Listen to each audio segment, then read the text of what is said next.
Chapter 70. Ji Tianxing had dabbled in formations since he was young, so he was not unfamiliar with them. The Ji family was a family of blacksmiths, so they would use formations in the weapons and equipment they forged. When Ji Tianxing broke into the family's forbidden area, he had seen the formation set up by the Ji family's ancestor with his own eyes. Thus, he had some experience in setting up formations and breaking them. He stood at the edge of the formation and calmly observed the ground and the 16 bronze puppets, looking for a way to break the formation. The ground was paved with thousands of black stone slabs. It was flat and neat, and he could not see any abnormalities. He could not see any clues from this chessboard-like ground for the time being, so he focused all his attention on the bronze puppets. He carefully observed for a while and found some patterns. The 16 bronze puppets had similar appearances, but the weapons in their hands were different. Moreover, their attack range was 5 meters. As long as he stepped into this range, he would be attacked. They walked back and forth on the chessboard. Although it looked disorderly, there was actually some kind of pattern hidden within. Most importantly, Ji Tianxing found that there was a bronze heart-protecting mirror on the chest of each bronze puppet. There was a word engraved on each heart-protecting mirror. Some were engraved with gold, some with wood, and some with water, fire, and earth. Other than the words metal, wood, water, fire, and earth, there were also a few puppets with heaven, earth, and man engraved on their heart-protecting mirrors. Ji Tianxing furrowed his brows and pondered seriously. He vaguely felt that the words on the heart-protecting mirrors might be the key to breaking the formation. Heaven, earth, man, metal, wood, water, fire, and earth, a total of 8 words. There are 16 bronze puppets here, and every 2 puppets have the same word. Could there be a mystery behind this? Thus, Ji Tianxing focused on observing the paths of the bronze puppets. Not long after, he found an interesting phenomenon. A bronze puppet with the word gold on its chest was aimlessly walking on the chessboard. A puppet with the word heaven on its chest was walking towards it. It brushed past the puppet with the word gold and continued walking. However, when that gold puppet encountered another gold puppet, the 2 of them actually turned around and walked away at the same time. Seeing this scene, Ji Tianxing couldn't help but frown and ponder silently. Gold and heaven have nothing to do with each other, so when these 2 puppets brushed past each other, there was no reaction at all. However, 2 golden character puppets would not meet each other. Instead, they would turn around and leave after meeting each other. Could it be that puppets with the same name cannot stay together? With this thought in mind, he stared at the puppets and continued to observe. It wasn't long before that heaven puppet encountered another heaven puppet. In the end, just as Ji Tianxing had guessed, the 2 heaven puppets immediately turned around and walked back when they were about to meet. This discovery shook his spirits, and he revealed a playful smile. So that's how it is. There is indeed a pattern. I just don't know what will happen if 2 puppets with the same name meet. Ji Tianxing was somewhat eager to give it a try. He stepped into the formation again and rushed forward. At this moment, the bronze puppet on the left was walking towards the center, and the distance between them was rapidly closing. On the breastplate of this bronze puppet, there was the word water. When Ji Tianxing had rushed 8 meters away, he was just 5 meters away from it. That bronze puppet immediately sped up and rushed over, brandishing its spear and thrusting it towards Ji Tianxing. Swish! The thrusting spear was extremely powerful, and its speed was unbelievably fast. It actually produced a sharp sound as it pierced through the air. Ji Tianxing didn't bother with it at all, and continued to rush forward without stopping at all. That water puppet immediately chased after him. Its pair of bronze feet stepped on the stone floor, producing muffled pung-pung-pung sounds. Although Ji Tianxing was running away with all his might, avoiding the pursuit of the water puppet, his eyes were fixed on the other hand. However, his eyes were fixed on another puppet not far away. There was also the word water on that puppet's heart-protecting mirror. He just wanted to take a risk and see what would happen if the 2 puppets with the same word bumped into each other. Seeing that the water puppet behind him was about to catch up to him, it brandished its spear and thrusted it towards him again. At this critical juncture, he burst forth with all his strength to escape, and rushed straight towards the water puppet in front of him. When he was only 5 meters away from that water puppet, that puppet also sped up and rushed over, brandishing its huge meteor hammer to launch an attack. Ji Tianxing was pincered by the two water puppets and immediately fell into a dangerous situation. The slightest carelessness would cause him to be seriously injured. However, the two puppets were still 10 meters away from each other, and he still couldn't dodge. His expression became grave, and he instantly made up his mind. Sword driving technique. He activated 4 flashes of sword chi and formed a sword art with both hands to control the sword chi. He condensed a sword net of flowing light to protect himself. Thump thump thump. Amidst the heavy footsteps, the two water puppets fiercely rushed over, raising their spears and meteor hammers high up and smashing them down towards him. At this moment, the two water puppets were still 6 meters away from each other. The spears and meteor hammers smashed down at the same time and fiercely hit the flowing light sword net. Ding ding ding. A series of crisp sounds of metal clashing burst out. The flowing light sword net was smashed into pieces, and the sword chi burst out in all directions. Ji Tianxing saw that the two puppets were only 4 meters away from each other, and a bright light flashed in his eyes. Now, he shouted in his heart, and immediately jumped 3 meters away, dodging the spears and meteor hammers by a hair's breadth. Bang! The two water puppets were charging at such a fast speed that they couldn't stop. They immediately collided with each other, and a muffled sound burst out. Then a surprising scene appeared. After the two water puppets collided, they weren't repelled by the rebounding force, but actually disappeared at the same time. Ji Tianxing fell on the ground 3 meters away and stared at this unbelievable scene with his eyes wide open. Instantly, a smile appeared on his face. After the two water puppets with the same name collided, they actually disappeared at the same time. I see. This is the way to break the illusory weapon Xian formation. He was excited and said to himself with a heart full of excitement. At the same time, another 2 bronze puppets approached him and broke through the 5-meter attack range. Those 2 bronze puppets suddenly sped up and waved their heavy sword and halberd to attack Ji Tianxing. Ji Tianxing had found the way to break the formation, so of course he wasn't afraid of the siege of those 2 puppets.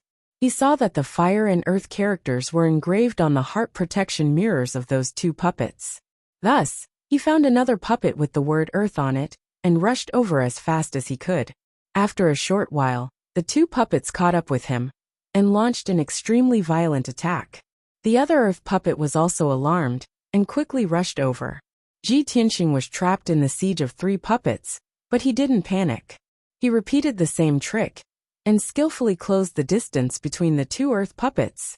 Then, with a muffled sound, the 2 earth puppets collided with each other and disappeared on the spot. Another 5 chapters. Please bookmark, recommend tickets and reward. Chapter 71. Ji Tianxing had mastered the method of breaking the formation, so he confidently shuttled back and forth in the formation. He was chased by several bronze puppets, and under the perilous situation, he was almost heavily injured several times. But he kept adjusting the direction of his escape, deliberately making the puppets with the same characters charge at him head-on. Moreover, he could always avoid the fatal attack at the most critical moment, and make 2 puppets with the same characters collide with each other, and then disappear at the same time. 2 puppets with the character of water disappeared, and so did 2 puppets with the character of earth. Then, 2 puppets with the character of fire disappeared. As time went by, pairs of puppets disappeared one after another, and there were fewer and fewer bronze puppets in the formation. After about a quarter of an hour, there was only 1 pair of puppets left in the illusory weapon formation. Ji Tianxing ran on the chessboard with all his strength, constantly adjusting the direction of his escape, making the 2 bronze puppets attack him from the front and back. When the 2 bronze puppets rushed at him one after another, he finally showed a smile on his face. When he was about to be hit by the 2 puppets, he jumped up more than 3 meters high in a flash. Before the 2 bronze puppets could react, they collided head-on with each other. Swish! The last 2 bronze puppets disappeared at the same time. At the same time, the black stone ground under Ji Tianxing's feet disappeared and turned into white jade stone. The dark golden light wall around him also disappeared, revealing the blue sky, the golden sunlight, and the crowd around the high platform. Swish! The whole illusory weapon formation disappeared. Ji Tianqing stood on the high platform with a calm face, and his figure was proud. Originally, the high platform was bustling with noise and excitement. Everyone was talking about Ji Tianqing breaking into the formation. Almost everyone was taking pleasure in his misfortune and laughing at him.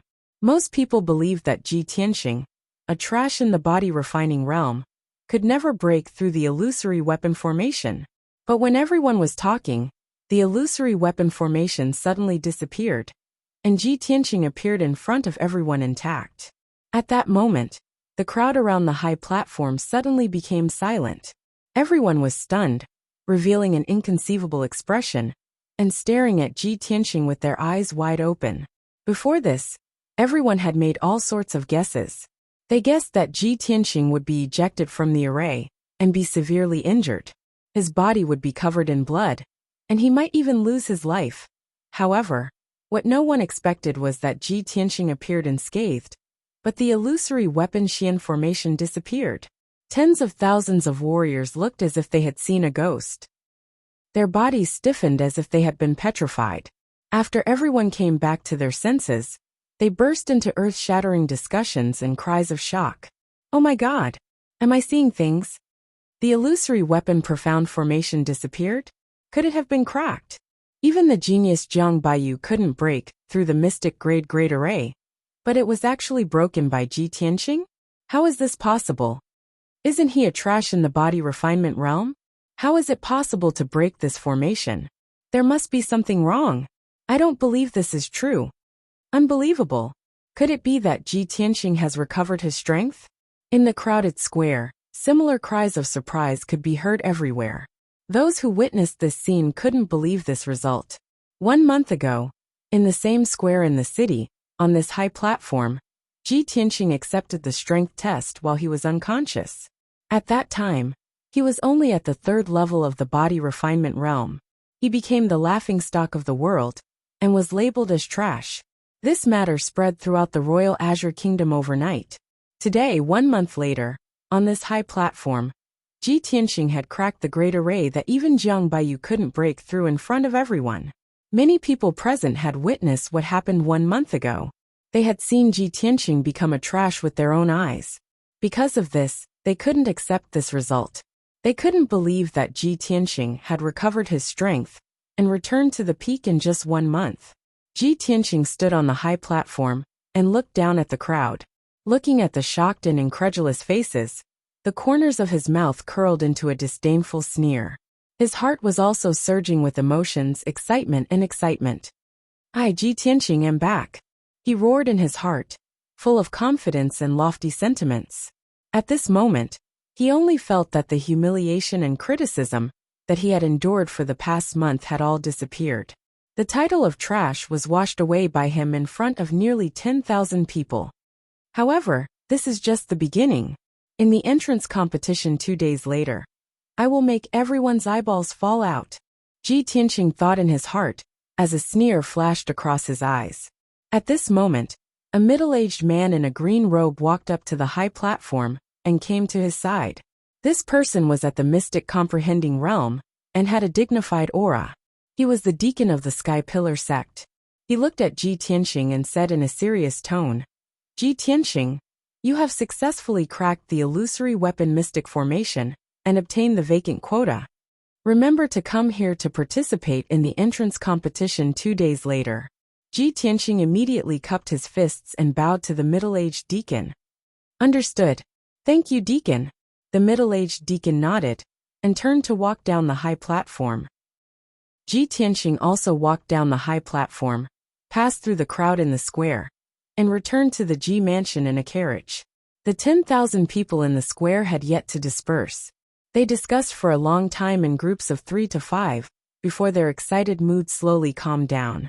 Immediately after, the news of Ji Tianqing successfully cracking the illusory weapon mystic formation and obtaining the qualification for the entrance competition spread like the wind.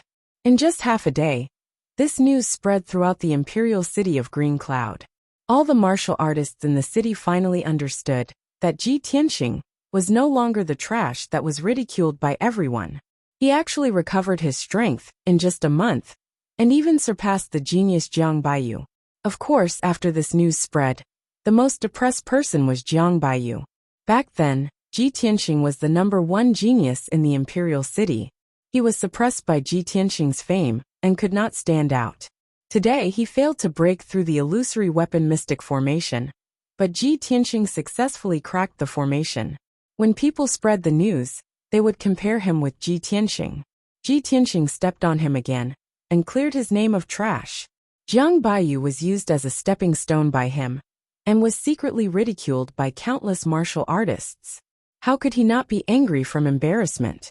In the Spirit Fire Palace, in a certain luxurious room, young Prince Ji Ling was wearing a white long robe and was sitting cross-legged on the bed with his eyes closed. Suddenly, an old man in black clothes quickly walked into the room and reported with cupped fists. Reporting to young Prince, "I just received news that Ji Tianxing cracked the illusory weapon mystic formation in front of everyone in the city square and obtained the qualification to participate in the entrance competition." Ji Ling slowly opened his eyes and listened to the old man in black's report. He couldn't help but curl his lips, and a cold killing intent flashed across his eyes.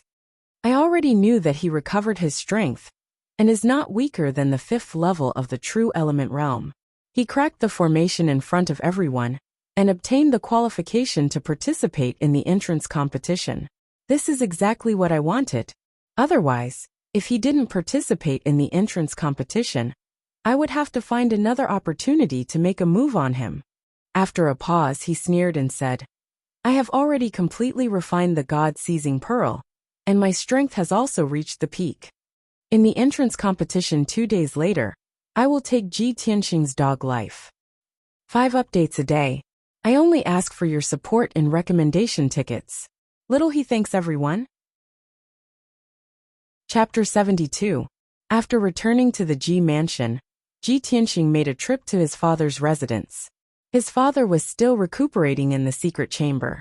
Although his injuries were getting better, the recovery was very slow. He didn't wake up his father, who was recuperating. Instead, he gave a few instructions to the guards guarding the secret chamber and left. After returning to Qingfeng Courtyard, he entered the secret chamber and prepared to continue cultivating. There were still 2 days before the tournament. He wanted to use these last 2 days to increase his strength by a few %. The elixirs stored in the secret chamber, as well as the elixirs given to him by little Princess Ku, were all consumed and refined by him. For 2 whole days, he stayed in the secret chamber and cultivated bitterly. He only came out once. This time, he only appeared for an hour. During this time, he ate some food to replenish his strength. He also asked Mu Shan for some information and made some arrangements. In these 2 days, the Ji mansion was peaceful. Second Elder Ji Ruffing was surprisingly calm. He didn't make any movements, as if he didn't feel any danger. The few managers who were under house arrest were also calm. They ate, drank, and slept leisurely as if nothing had happened. Even Ji Hao stayed in his room and cultivated. He didn't show his face. But in reality, they were all waiting for the Sky Pillar Sex tournament to begin. Because they all knew that the day the tournament began would be the day Ji Tianxing died. The imperial city of Green Cloud was the complete opposite of the Ji mansion's tranquility. These 2 days, it was very lively and noisy. On one hand, the Sky Pillar Sex tournament was about to begin. The grand event that happened once every 3 years was about to begin. It attracted countless cultivators to come to the imperial city to watch. On the other hand, the news of Ji Tianxing recovering his strength and participating in the tournament caused a lot of discussion among the commoners in the imperial city. Countless people were waiting for the tournament to begin. They wanted to see Ji Tianxing's performance in the tournament with their own eyes. Everyone wanted to see if the trash from back then had really recovered his strength. Could he wash away the shame in the tournament, clear his name, and obtain the qualifications to enter the Sky Pillar sect? Everyone was looking forward to it. 2 days had passed. On the morning of the 3rd day, Ji Tianxing finally ended his cultivation and walked out of the secret chamber. At this time, His appearance didn't change, but his strength had increased by 40%. His entire body faintly emitted a powerful aura, and his eyes revealed a strong sense of confidence and anticipation. Under Huaner's service, he changed into a set of black clothes with silver line patterns. His entire person became heroic and exuberant. He held the black dragon sword wrapped in the black iron scabbard and calmly walked out of the Ji mansion. He rode a carriage to the city square. At this time, the sun had just risen, and the warm morning breeze was blowing, making people feel comfortable. Countless commoners of the imperial city flocked to the city square, wanting to catch a glimpse of the Sky Pillar sect's disciples and the heroic bearing of the top 10 geniuses of the Royal Azure Kingdom. After passing through several crowded streets, the carriage stopped at the edge of the square. The square, with a radius of nearly 3,000 meters, was already packed with people. Most of them were commoners and martial warriors from the imperial city. Ji Tianxing raised his head and looked around. There were people everywhere, roughly estimating that there were at least 30 to 50,000 people gathered in the square. Today, the number of people who came to the square to watch the grand competition was several times more than when he broke the array. Ji Tianxing passed through the crowd and walked towards the high platform in the middle of the square. Today's grand competition would be presided over by 2 deacons of the Sky Pillar sect. 3 Sky Pillar sect disciples would also be present to supervise. The grand competition's arena was the white jade high platform in the middle of the square. When Ji Tianxing squeezed out of the crowd and arrived below the high platform, he saw that there were more than 20 young martial warriors standing around the high platform. These 20 people were all young martial warriors who had passed the test and would be participating in the grand competition today. Most of them were famous geniuses in the Royal Azure Kingdom. They each stood around the high platform, leaving an empty space of 10 feet around them. No one dared to get close to them. Ji Tianxing also stood on the stone steps below the high platform, waiting with a calm expression. Some of the commoners and warriors who were watching immediately recognized him and started whispering to each other with strange expressions on their faces. In the blink of an eye, the crowd around him also retreated, leaving an empty space. Apart from the crowd's whispers, the 20 young martial warriors also looked at Ji Tianxing with complicated gazes. Some of them were sizing him up, some of them were vigilant and alert, and some of them were indifferent. Among them, there was one gaze that was the most dazzling. It contained dense hostility and killing intent, making Ji Tianxing feel as if there was a thorn in his back. He followed that gaze and saw Jiang Baiyu, who was dressed in a white robe, staring at him with a gloomy expression. Haha, he was probably ridiculed by the entire city for the past 2 days. So he's bearing a grudge against me. Ji Tianxing sneered in his heart and retracted his gaze. He couldn't be bothered with Jiang Baiyu. After a while, more and more people gathered in the square. The young martial warriors participating in the grand competition were almost all here. Little Princess Cuckoo was also one of the geniuses who had passed the test and was going to participate in the grand competition. Under the protection of the palace guards, she passed through the crowd and arrived below the high platform. She looked around and hurried over when she saw Ji Tianxing. The little princess came to Ji Tianxing's side and whispered angrily, "Big brother Tianxing, you despicable guy." After saying that, she pouted angrily and glared at Ji Tianxing with her big eyes, showing that she was very dissatisfied. Ji Tianxing's expression was a little awkward. He smiled embarrassedly and asked, "Cuckoo, what's wrong? Are you unhappy?" Of course I'm unhappy." The little princess glared at him angrily again and muttered angrily. Some big liar secretly recovered his strength, but he refused to tell this princess. He made this princess worry about him all day, racking my brains to think of a solution for him.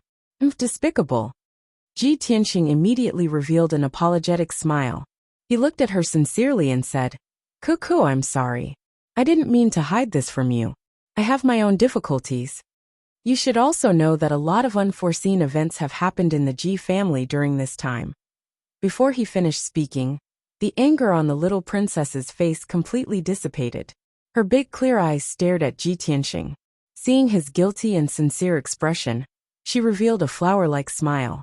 She nodded repeatedly and said, Okay, big brother Tianxing, you don't need to explain. I understand. I know you were forced to hide the news, but you still treat me as a friend, right? Ji Tianxing smiled and nodded. Of course. Cuckoo, you're my best friend. Hehe. I knew big brother Tianxing was the best to me. The little princess revealed a sweet smile, looking even more charming and cute. She clenched her white and tender little fist and said to Ji Tianxing, Big brother Tianxing, today we have to kill our way into the top 10 and win the qualifications to enter the Sky-Bearing sect. When the time comes, the two of us will enter the Sky-Bearing sect at the same time. We can accompany each other day and night, cultivate martial arts together, and take care of each other. As she spoke, the little princess's big clear eyes revealed a look of strong expectation. Chapter 73. Not long after, young Prince Jiling arrived below the high platform. The 40 young cultivators participating in the tournament were all present. 2 middle-aged men in green robes walked up the high platform. These 2 men had an extraordinary aura and a noble status.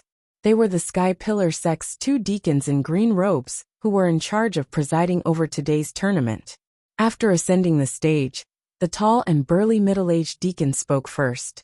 Everyone, I am the Sky Pillar sect's External Affairs Deacon Han Xiuxing. I will be the host of this tournament. In this year's Grand Entrance Tournament, there will be 40 young martial artists from the Royal Azure Cloud Kingdom who will participate in the arena battles. The top 10 martial artists who emerge victorious will have the qualifications to enter our school. Han Xiuxing's expression was dignified as he introduced the meaning of this tournament and the simple rules and procedures. After that, he pointed to the thin middle-aged man beside him and introduced, This is our sect's External Affairs Deacon Yang Kailan. Next, let's invite Deacon Yang to introduce the rules of the tournament. Yang Kailan was a middle-aged man, with a thin face and dark skin. His eyes flashed with a sharp light from time to time. He said in a deep voice, In this tournament, the 40 cultivators participating in the tournament will be drawn by Deacon Han in front of everyone to determine the order of battle. The winner will advance, and the loser will be eliminated. There is only one chance. The tournament is limited to 15 minutes. Please cherish this opportunity and do your best. There are no restrictions on the methods used in the tournament. Disability is not prohibited, but external forces and assistance are not allowed. Yang Kailan's voice was not loud, but it was full of energy and clearly spread to every corner of the square. After explaining the rules of the tournament, he pointed to a tall tower at the edge of the square and said in a solemn voice, Today, I and Deacon Han will jointly preside over the tournament. The 3 genius disciples of our sect are also present to supervise. They will definitely ensure the fairness of the tournament.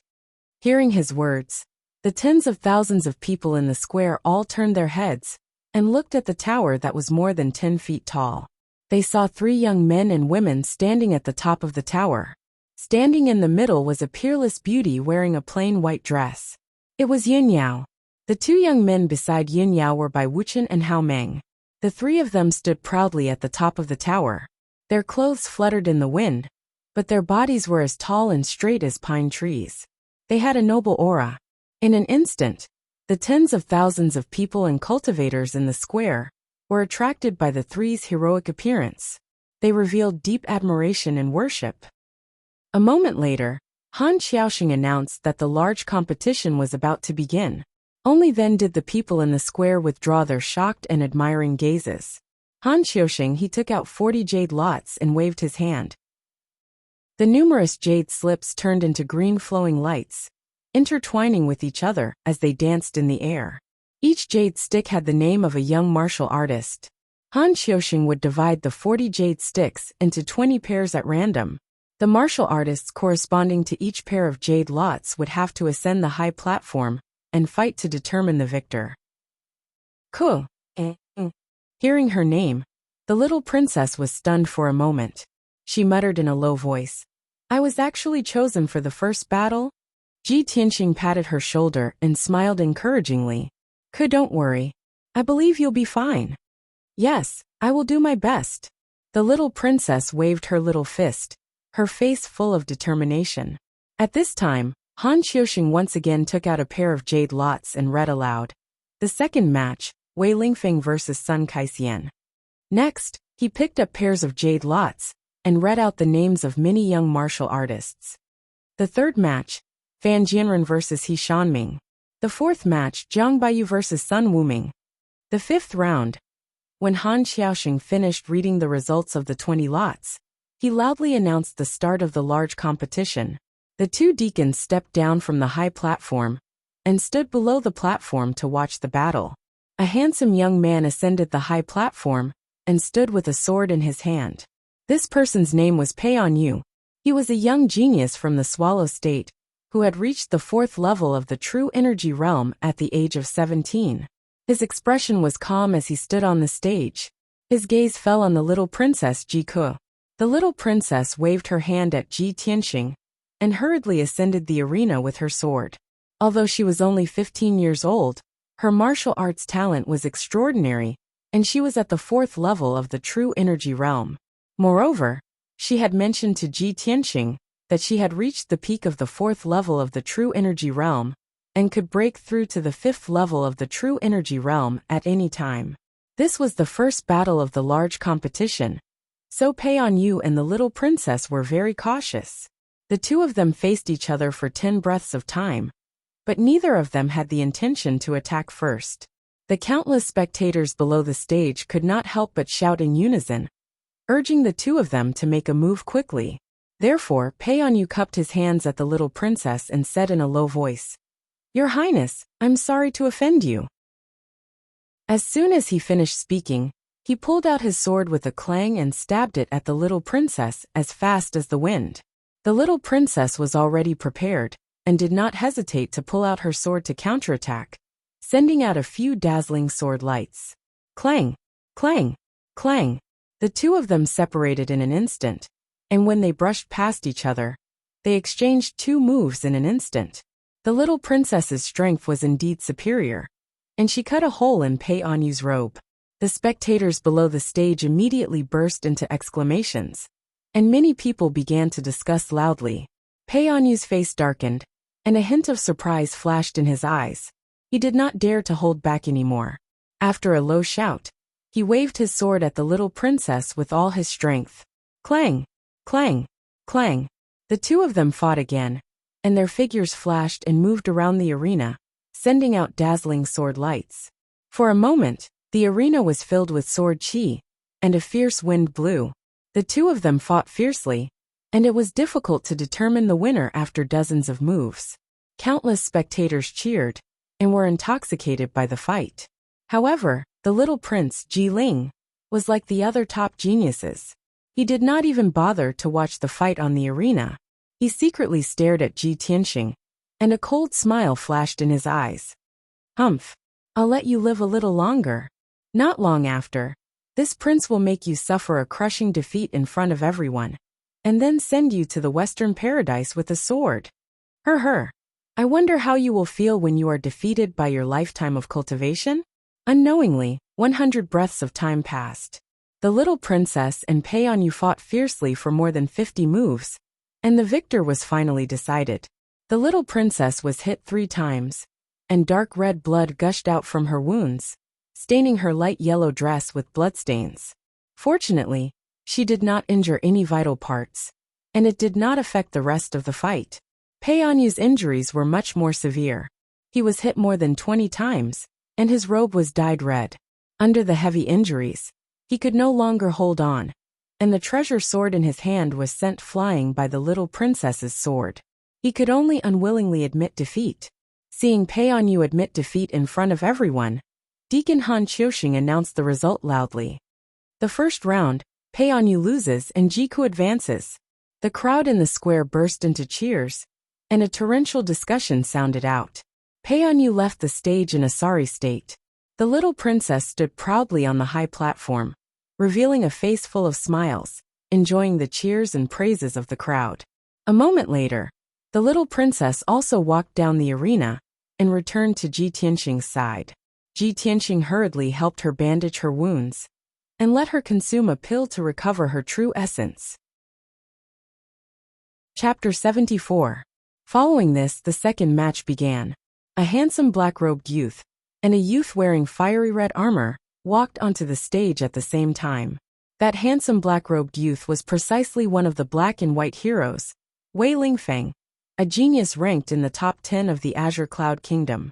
And that youth martial artist wearing fiery red armor was a young master of some influential family in the Imperial City. Although this person had the strength of the third level of the True Element realm, and also had some fame in the Imperial City, he was absolutely not Wei Lingfeng's match. After all, Wei Lingfeng's strength reached the 5th level of the True Element realm. The tens of thousands of spectators in the plaza had all heard of Wei Lingfeng's name before and knew his strength. Therefore, no one was optimistic about that youth wearing fiery red armor called Sun Kaixian. Seeing the two people each holding their treasured swords and confronting each other after ascending the stage, countless spectators started discussing. With Wei Lingfeng's strength, he doesn't need to fight at all, and can definitely rank in the top 10. Yeah, Wei Lingfeng is a genius ranked in the top 10. Sun Kaixian is absolutely not his match. I reckon that Sun Kaixian can at most last 10 moves under Wei Lingfeng's hands, and will be defeated. 10 moves? I think he'll be defeated in 6 moves. 5 moves. At most 5 moves. Just as everyone was discussing animatedly, Sun Kaixian on the stage opened his mouth to speak. His expression was very ugly, and his tone was filled with helplessness as he said to Wei Lingfeng, "Brother Wei, forget it if we don't fight this match. I'm willing to admit defeat." Ho. Want to be a carp leaping over the dragon gate and enter the Sky Pillar sect as a disciple? It doesn't just rely on strength, it also relies on luck. No one would have thought that Sun Kaixian actually did not draw his sword to fight, and directly admitted defeat. The crowd in the plaza immediately burst into an uproar. Countless people started discussing. Some people mocked Sun Kaixian for being cowardly and afraid to fight, actually directly admitting defeat without fighting. But some people felt that Sun Kaixian's action was wise. Rather than being defeated after exchanging a few moves, it was better to directly admit defeat. Furthermore, when everyone heard Sun Kaixian's words, they all understood his meaning. He also had the desire to enter the Sky Pillar sect and soar to the heavens in one bound. It was just that his luck was too bad, being drawn to fight with Wei Lingfeng. This was fate. Just as he said, wanting to be a carp leaping over the dragon gate to become a true dragon not only relied on strength, it also required a certain amount of luck. Deacon Han Qiuxing loudly announced the results. Wei Lingfeng won, and Sun Kaixian was eliminated. The two of them left the ring respectively. The audience below the ring was still discussing endlessly. Next, the third battle began. 2 young martial artists stepped onto the arena and began to fight with murderous intent. One of the young men, who used a saber, was called Fan Jianren. This name brought him a lot of trouble, and he was often ridiculed and mocked by others. His opponents then made an issue out of it, mocking and insulting him without restraint in order to provoke him. The result was obvious. Fan Jianren lost his sense of propriety in his rage, and was unable to display his full strength. Regretfully, he was defeated. Next, the 4th and 5th matches were carried out in order. Pairs of young martial artists ascended the ring one after another. After a fierce battle, the outcome was decided amidst the discussions and cheers of tens of thousands of spectators. The loser was miserably eliminated and left the stage dejectedly. The winner would advance to the next round and enjoy the cheers and praises of countless people. 2 hours passed. During this period, a total of 14 pairs of martial artists went up the stage to fight, and 7 of them were eliminated. Among the 7 that successfully advanced were top geniuses like Jiang Baiyu and Jian Wuxing. Finally, the 15th battle began, and it was Ji Tianxing's turn to enter the ring. His opponent was a young martial artist at the 4th level of the True Element realm, called Wan Silin. This person was the young master of the Imperial City's influential Wan clan. In the past, he had become enemies with Ji Tianxing, and there were grievances between them. Wan Silin was the first to jump onto the ring. Standing on the high platform, he sneered at Ji Tianxing, and even hooked his finger in ridicule. A cold light flashed in Ji Tianxing's eyes as he walked onto the ring with the black dragon sword in hand. Instantly, the gazes of tens of thousands of spectators gathered on Ji Tianxing, and they started to discuss enthusiastically with complicated expressions. Ji Tianxing has finally entered the ring. This is his first battle. Hee. Although this fellow has recovered to the true element realm, I don't know what level he is at. Can he defeat Wan Silin? In my opinion, no matter how fast Ji Tianxing's strength recovers, it is impossible for him to defeat Wan Silin, who is at the 4th level of the true element realm. I heard that Wan Silin has a grudge with Ji Tianxing. Wan Silin will definitely defeat Ji Tianxing at all costs. Whether Ji Tianxing is a good-for-nothing or a genius who has recovered to the true element realm will be revealed soon. On the stage, Wan Silin looked at Ji Tianxing with a cold smile. His tone was filled with ridicule as he said, "Ji Tianxing, back then, you slapped me 3 times in front of everyone in the gambling house. I will never forget this grudge. Today, I will beat you down in front of the entire city and make you beg for mercy. I will avenge my humiliation." Ji Tianxing looked at him expressionlessly and said in an indifferent tone, "Back then, you schemed against my Ji family's disciples and made them addicted to gambling. You even instigated them to steal 1,000,000 taels of silver to gamble. I am only giving you a small punishment. I have already given your Wan family a lot of face. You want me to beg for mercy? Hee, maybe in your next life." Ji Tianxing curled his lips and revealed a contemptuous smile. Wan Silin's eyes were filled with rage. He shouted in a low voice, "Humph! Ji Tianxing, you are too arrogant. Everyone in the city is saying that you have recovered to the true element realm. I would like to see how far you can recover in a short month. You good-for-nothing Ji want to turn the tables and wash away your humiliation? You must be dreaming." Wan Silin shouted angrily. He immediately drew his sword and attacked Ji Tianxing with all his might. Swish, swish, swish. 3 streaks of sharp sword light slashed towards Ji Tianxing's 3 vital points. "We will know who is the good-for-nothing later." Ji Tianxing sneered, but he did not show any signs of drawing his sword. He used a mysterious footwork and his figure flickered. He easily dodged the 3 streaks of sword light. "You are not drawing your sword. You are too arrogant." Wan Silin looked as if he had been greatly insulted. His eyes were filled with rage. He waved his sword again, and 5 streaks of sword light enveloped Ji Tianxing's figure. Ji Tianxing's figure flickered again and again. He easily dodged the sword light again and said expressionlessly, "You are not worthy for me to draw my sword." The martial artists around the ring were staring at the battle in the ring. Their nerves were tense. Seeing Wan Silin's fierce attacks and Ji Tianxing not drawing his sword, the crowd began to whisper to each other. At this moment, when the crowd heard Ji Tianxing's confident words, they burst into an uproar. "Haha, Ji Tianxing is really arrogant. Humph, that guy is just putting on a brave front. If he is really so strong, why is he dodging and not fighting back? So what if he has recovered to the true element realm? He is still no match for Wan Silin. Hee. It seems that Ji Tianxing is only that capable. It is a fool's dream to think that he can get into the top 10 in the tournament." Chapter 75. In the arena, Wan Silin was enraged by Ji Tianxing's provocation. He did not hesitate to use all his strength and used his ultimate skill. He waved his sword and slashed out 8 rays of sword light. Gale 8 swords. 8 rays of dazzling sword light spread out. Suddenly, a gust of wind blew on the arena and rolled towards Ji Tianxing. Ji Tianxing's expression did not change. His figure flashed 3 times, and he was 10 meters away. Not only did he dodge Wan Silin's ultimate skill, but he also moved behind Wan Silin like a ghost. "It's time to end this," Ji Tianxing shouted coldly.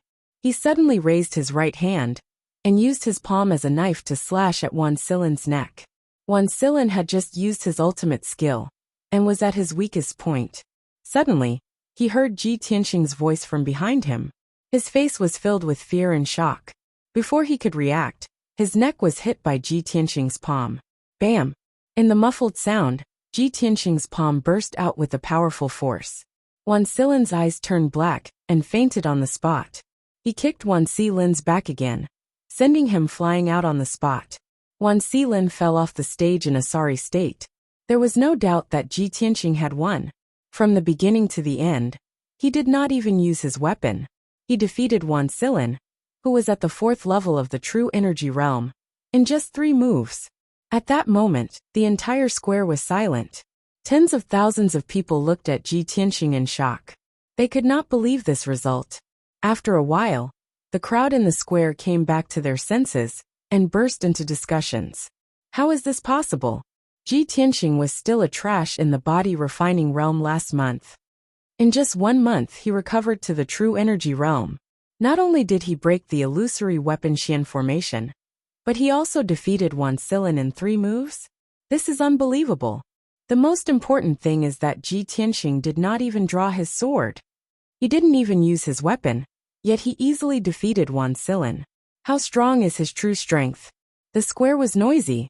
Those who were mocking Ji Tianxing and determined that he couldn't defeat Wan Silin were so ashamed that their faces and ears turned red. They wished they could find a hole to hide in. At this moment, Han Xiaoxing loudly announced the result. Wan Si was defeated, and Ji Tianxing was victorious. Only then did Ji Tianxing calmly walk down the stage under the gazes of tens of thousands of people, and return to the little princess's side. The little princess had seen him easily defeat Wan Silin with her own eyes. She was so excited that her little face was flushed red. She was agitated and excited. Big brother Tianxing, you're amazing. Ha ha ha. You didn't see the reaction of those bastards. They were all stunned and dumbfounded. Just now, they were laughing at you for overestimating yourself. Now they are so ashamed that they want to die. Tianxing Gij, I knew you wouldn't be defeated. Ji Tianxing had won. But the little princess was even happier and more excited than him. Seeing her dancing with joy, Ji Tianxing revealed a gentle smile. Alright cuckoo, there's still the 2nd round of the competition later. Whether or not you can enter the sky-bearing sect will depend on the next round. You should hurry up and recover your true essence. Okay. The little princess nodded and quickly calmed down. She silently refined the medicinal power and recovered her true essence. Following that, a few more pairs of young martial artists ascended the ring and began to compete and fight. Although the martial artists who went up the stage were all at least at the 2nd level of the true essence realm and fought with all their might, the battle was very intense. However, Ji Tianxing did not have much interest in the fighting on the stage. His eyes silently swept across the little prince, Jian Wuxing, and the black and white heroes. No one knew what he was thinking. Finally, the last battle of the 1st round began. The little prince, Ji Ling, walked up the stage with a confident smile on his face. He stood proudly on the stage. When the spectators in the square saw the little prince appear, they immediately cheered excitedly. Especially those young girls and girls. They all revealed deep admiration in their eyes and cheered for him, without caring about their image. There was no other way. Ji Ling's reputation in the Clear Sky Kingdom was too resounding. He was recognized by the people as a benevolent and righteous gentleman who had both ability and integrity, who knew how many young girls and young ladies regarded him as their dream lover and wanted to marry him. Ji Ling's opponent was called Pei Qianfan. He was a genius about 18 years old and had the strength of the 3rd level of the true essence realm. Although Ji Ling's voice was extremely loud, tens of thousands of people in the square were cheering for him. However, Pei Qianfan's martial talent was extraordinary, and he was young and frivolous. He would definitely not be afraid of battle. As everyone knew, Ji Ling's innate dantian was damaged, and he was destined to be a weakling in the body refinement realm for the rest of his life. Half a month ago, he obtained the red star flower and repaired his damaged dantian, successfully reaching the true essence realm. However, only half a month had passed, and he was at most at the 2nd level of the true essence realm. It was impossible for him to reach the 3rd level of the true essence realm. No matter how monstrous a person was, it was also impossible to rise 3 levels in half a month. This was common knowledge in the martial Tao. Pei Qianfan predicted this point. That was why he was fearless and confidently drew his sword to attack. Young prince, sorry to offend you. Pei Qianfan gave a low cry and swung his sword, slashing out 4 sword lights. His body was as agile as a swallow as he pounced towards Ji Ling. Ji Ling was immediately enveloped by the sword light, and was surrounded by danger. However, his expression did not change. A gentle and confident smile still hung on his lips. When the sword light arrived in front of him, a cold light flashed across his eyes before he suddenly drew his sword to counterattack. Clang! The treasured sword was unsheathed and gave off a crisp sword hum, lighting up with a dazzling sword light. Swoosh!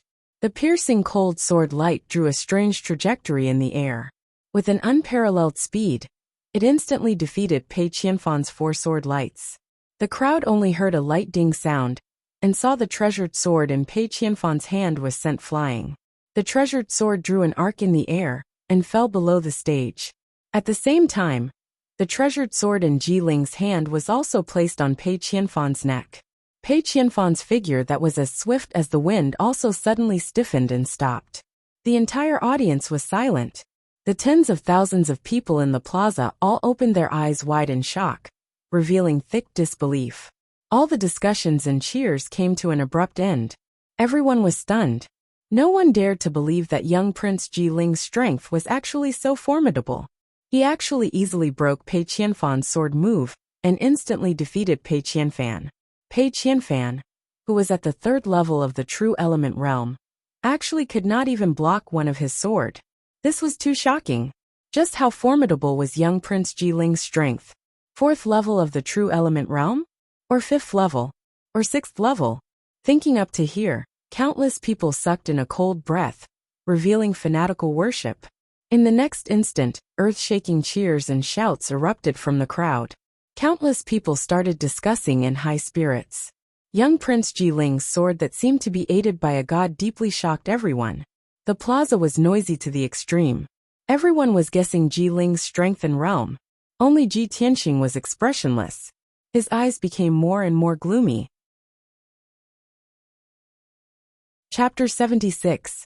After Han Qiuxing announced the results of the matches, the first round of the grand competition ended.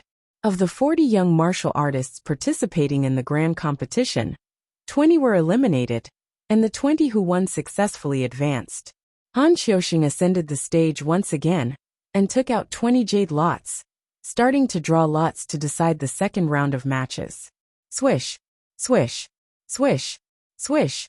20 jade lots flew into the sky, transforming into streams of azure light, interweaving and dancing. Everyone looked up at that cluster of azure light, waiting for the results of the draw. To the martial artists participating in the second round of the competition, the results of the draw were abnormally important. This concerned whether they could enter the sky-bearing sect or not, and it concerned their fate. Finally, the 20 jade lots were randomly divided into 10 pairs, quietly floating in front of Han Qiuxing. He took out 2 jade lots and announced the results of the draw loudly. First match, Jian Wuxing vs. Qiu Yuanwu. Second match, Jiku vs. Northmont Bulyuo. Third match, Wei Lingfeng vs. Yin Jian. Fourth match, Ji Ling vs. Wulong. Fifth match, Ji Tianxing vs. Jiang Baiyu. Sixth match, Han Qiuxing consecutively drew 10 pairs of jade lots and announced the order and opponents of the 20 martial artists. Every time he finished reading the names of a pair of martial artists, it would arouse a burst of discussion from the crowd in the plaza. And when he read the 5th pair of martial artists' names, the tens of thousands of people in the plaza all cried out in surprise. No one would have thought that Ji Tianxing would actually face off against Jiang Baiyu. This battle was extremely important. The loser would be eliminated, and the winner would enter the top 10 of the grand competition and successfully enter the sky-bearing sect as a disciple. This way, between Ji Tianxing and Jiang Baiyu, one would definitely be eliminated, and the other would enter the sky-bearing sect. This match was the battle of fate.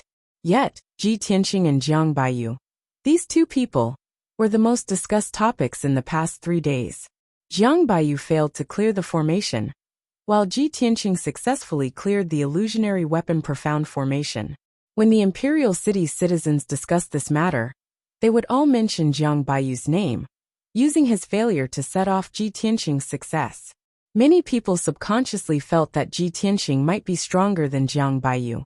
Otherwise, it would be impossible for him to successfully break the formation. However, this was only everyone's guess.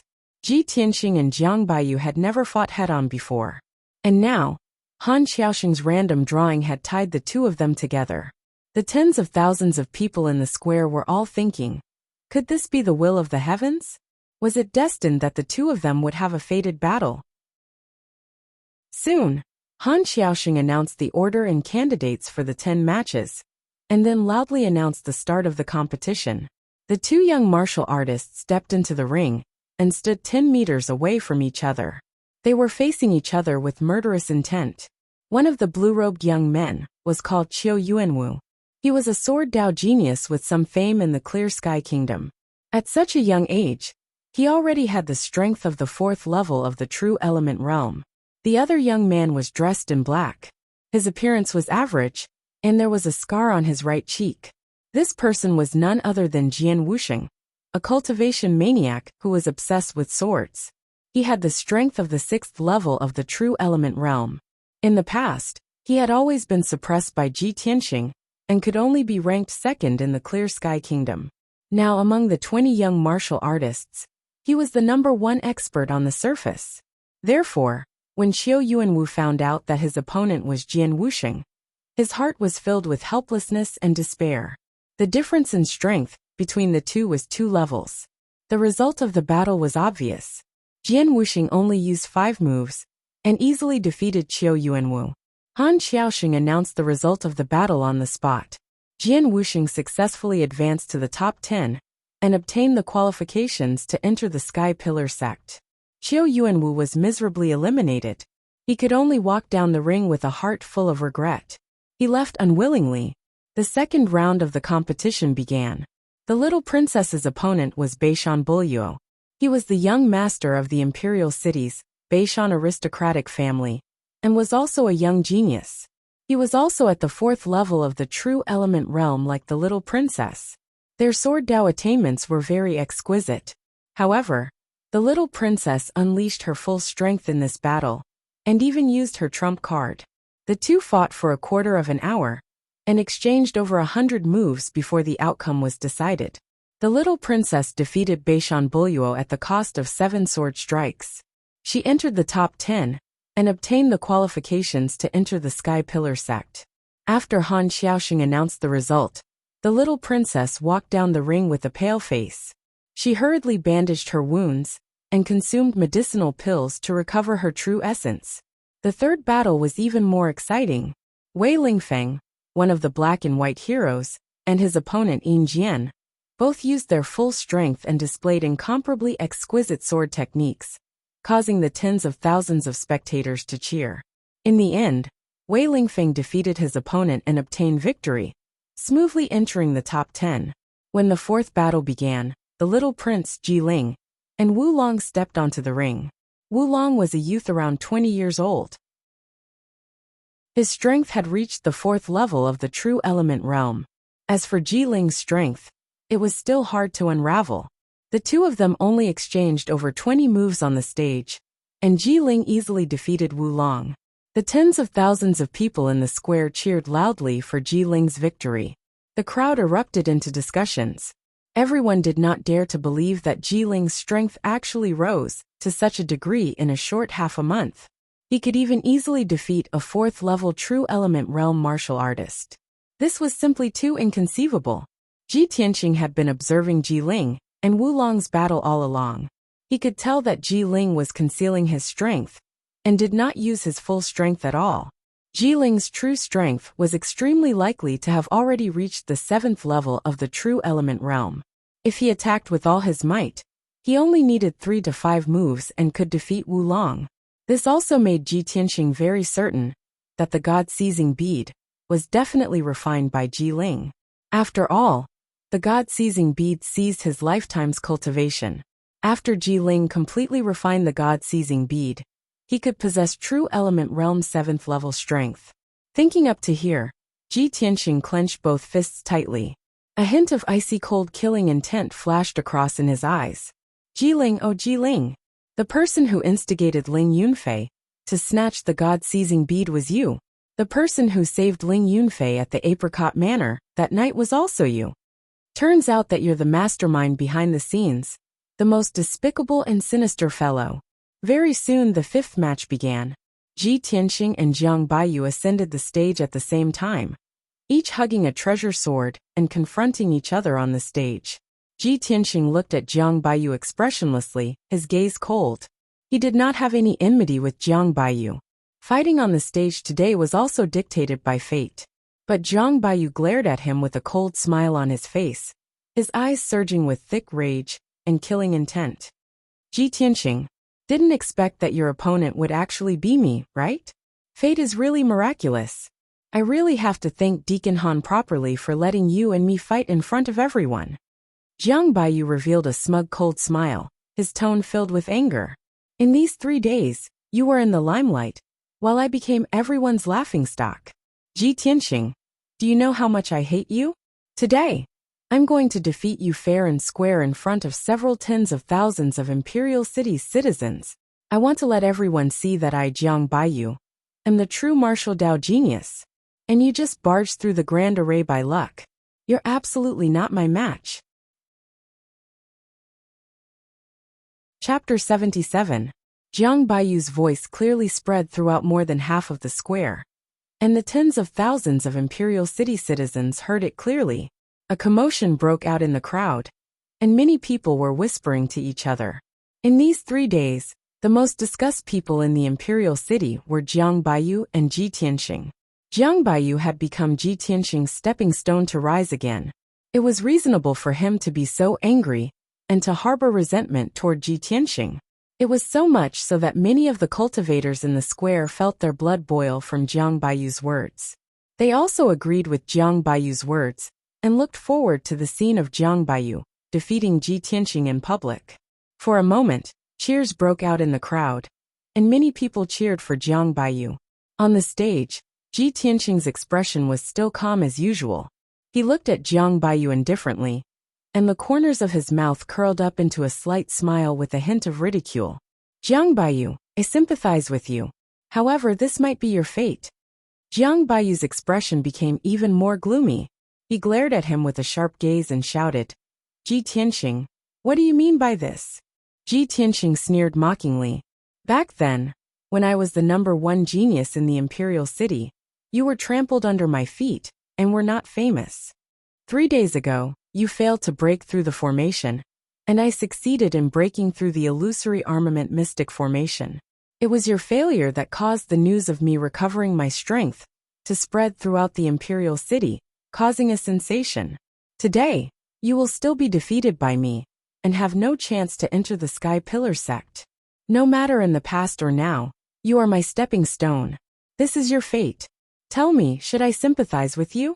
Hearing this, the tens of thousands of people in the square were in an uproar.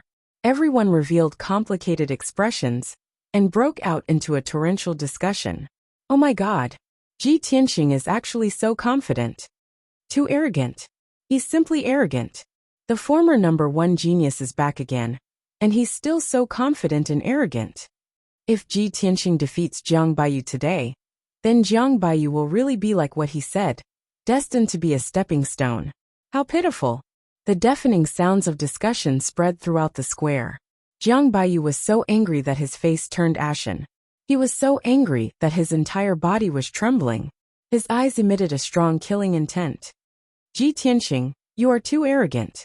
I'll cripple you right now and let you know that trash will always be trash. The enraged Jiang Baiyu shouted angrily as he drew his sword and charged at Ji Tianxing. 8 golden snake swords. As soon as he made his move, he exerted all his strength and used his most exquisite sword technique. 8 golden sword lights pierced towards Ji Tianxing, attacking his vital points from all directions, enveloping his figure and leaving him with nowhere to hide. Ji Tianxing did not retreat. A cold light flashed in his eyes. He immediately activated the power of the sword embryo and displayed 6 flashes of sword chi. Swish, swish, swish, swish, swish. The 8 golden sword lights were immediately broken and dissipated in the blink of an eye. Jiang Baiyu's expression changed. He pounced towards Ji Tianxing again and slashed out 8 sword lights. Golden Snake Wild Dance. Ji Tianxing's expression did not change. He held the black dragon sword in his left hand and performed the sword control art with his right hand, controlling the 6 flashes of sword chi to counterattack. Swish, swish, swish, swish. The 6 flashes of sword chi instantly split into 12 flashes of sword chi. They danced and intertwined rapidly, forming a sword net. The sword net blocked the 8 flashes of sword chi and enveloped Jiang Baiyu, killing him at lightning speed. Jiang Baiyu immediately fell into a perilous situation and was forced to retreat repeatedly by the sword net. In the blink of an eye, several wounds appeared on his body from the sword chi, and dark red blood flowed out. Damn it! What kind of sword technique is this? Jiang Baiyu was shocked and furious. He swung his sword in a flurry to block the sword net. Ji Tianxing was just 6 meters away from him. He used the sword control art to control the sword net to attack, and closed in step by step. Jiang Baiyu did not have the strength to counterattack at all. He could not block the sword net's attack at all, let alone get close to Ji Tianxing. The tens of thousands of commoners in the square were also dumbfounded. Everyone revealed a horrified expression and erupted into disbelieving exclamations and discussions. Oh my God! What kind of sword technique is that? Why have I never heard of it before? This is too unbelievable.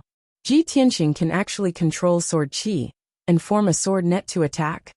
Is this something a true element realm martial artist can do?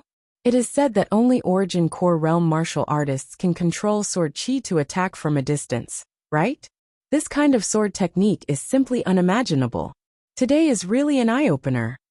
No wonder Ji Tianxing is so confident and arrogant, and does not take Jiang Baiyu seriously.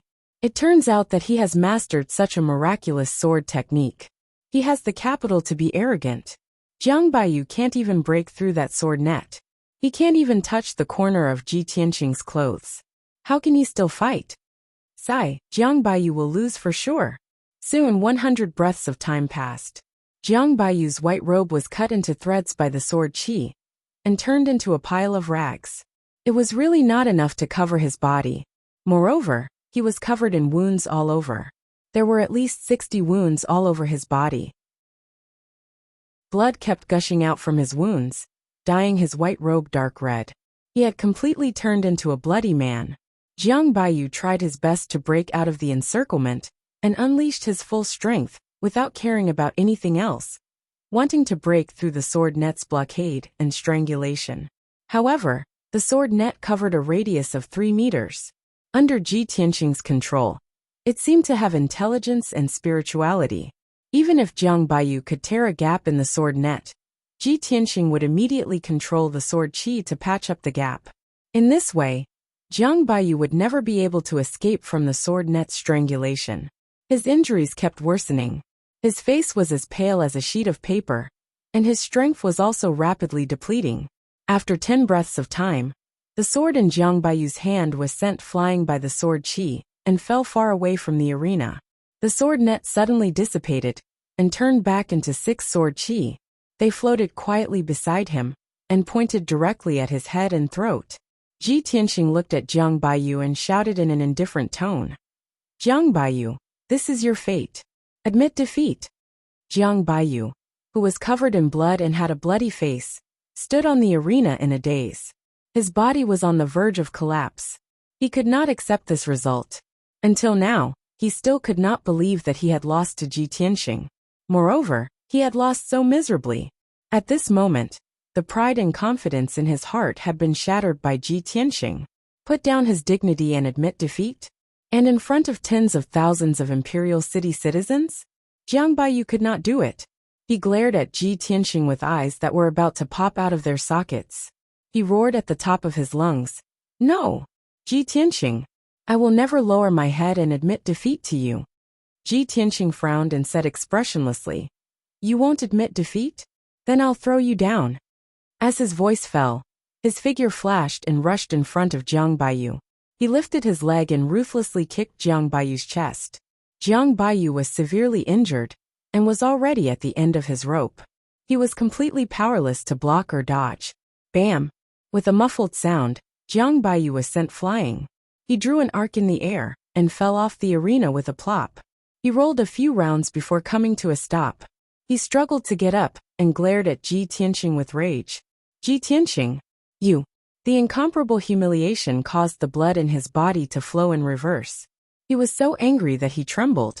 He was just about to speak when he spat out a mouthful of blood and fainted on the spot.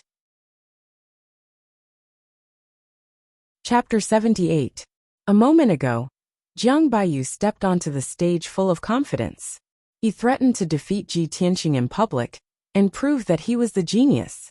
But at this moment Ji Tianxing was completely unscathed, but he was covered in cuts and bruises, becoming a bloody man. He was utterly defeated. He refused to admit defeat, and was kicked off the stage by Ji Tianxing. He even vomited blood and fainted on the spot. What kind of disgrace was this? The tens of thousands of commoners and martial artists in the square all witnessed this scene with their own eyes. After today, this matter would definitely spread throughout the imperial city and the Azure Cloud Empire. Jiang Baiyu would definitely become the laughingstock of everyone. The tens of thousands of commoners in the square discussed animatedly. Everyone's eyes when looking at Ji Tianxing were filled with shock and disbelief. At this time, Han Qiuxing stepped onto the stage and loudly announced the results of the competition. The utterly disgraced Jiang Baiyu was eliminated miserably. Ji Tianxing successfully entered the top 10 and obtained the qualifications to enter the Sky Pillar sect. Ji Tianxing walked down the stage and returned to the little princess's side. The little princess danced with joy, her eyes surging with thick excitement and agitation. Too inconceivable. Big brother Tianxing, what sword art did you execute just now? It's too marvelous. Ji Tianxing smiled slightly and did not explain. The little princess pulled his arm and said joyfully, "That's great. Big brother Tianxing, you finally got your wish and can enter the Sky Pillar sect. Both of us passed the competition and can enter the Sky Pillar sect. This has always been my goal and dream." Ji Tianxing understood her intentions and also knew the reason why she was so excited. He revealed a gentle smile and reached out to pinch the little princess's pretty face. "Cuckoo, we'll be senior brother and sister in the future." "N." The little princess nodded repeatedly, her big clear eyes revealing thick anticipation. Following that, pairs of young martial artists stepped onto the stage one after another and began the crucial decisive battle. About 2 hours later, the remaining 5 pairs of young martial artists all finished their matches. The second round of the competition ended here. Han Qiuxing stepped onto the stage and loudly announced the final results. The second round of this year's Grand Entrance competition has ended. 10 young martial artists have successfully advanced and obtained the qualification to enter our sect. These 10 martial artists are Ji Ling, Jian Wuxing, Ji Tianxing, Wei Lingfeng Jiku. Han Qiuxing read out 10 names. These 10 people would become disciples of the Sky-Bearing sect. The martial artists and commoners in the square immediately started discussing noisily. Some people cheered happily, some were full of regret, and some had complicated expressions. The tens of thousands of spectators originally thought that Jiang Baiyu would definitely enter the top 10 and enter the Sky Pillar sect. After all, Jiang Baiyu was one of the top 10 geniuses in the Clear Sky Kingdom. However, no one expected that he would encounter Ji Tianxing and be defeated by Ji Tianxing. In the end, he left the arena regretfully. As for the trash Ji Tianxing, who had been ridiculed by everyone and whose strength had fallen to the body refinement realm, he had successfully obtained the qualifications to enter the Sky Pillar sect. This was a major upset in this competition, and it exceeded everyone's expectations.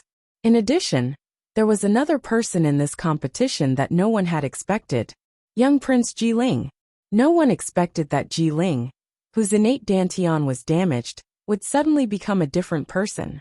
Not only did he repair his dantian, but he also defeated several 4th-level True Element Realm geniuses, and finally obtained the qualifications to enter the Sky Pillar sect. This was absolutely an accident. After a short moment, when the discussions in the square gradually weakened, Han Qiuxing once again announced in a loud voice, "Although this year's competition has already determined the top 10 martial artists and will become disciples of the Sky Pillar sect.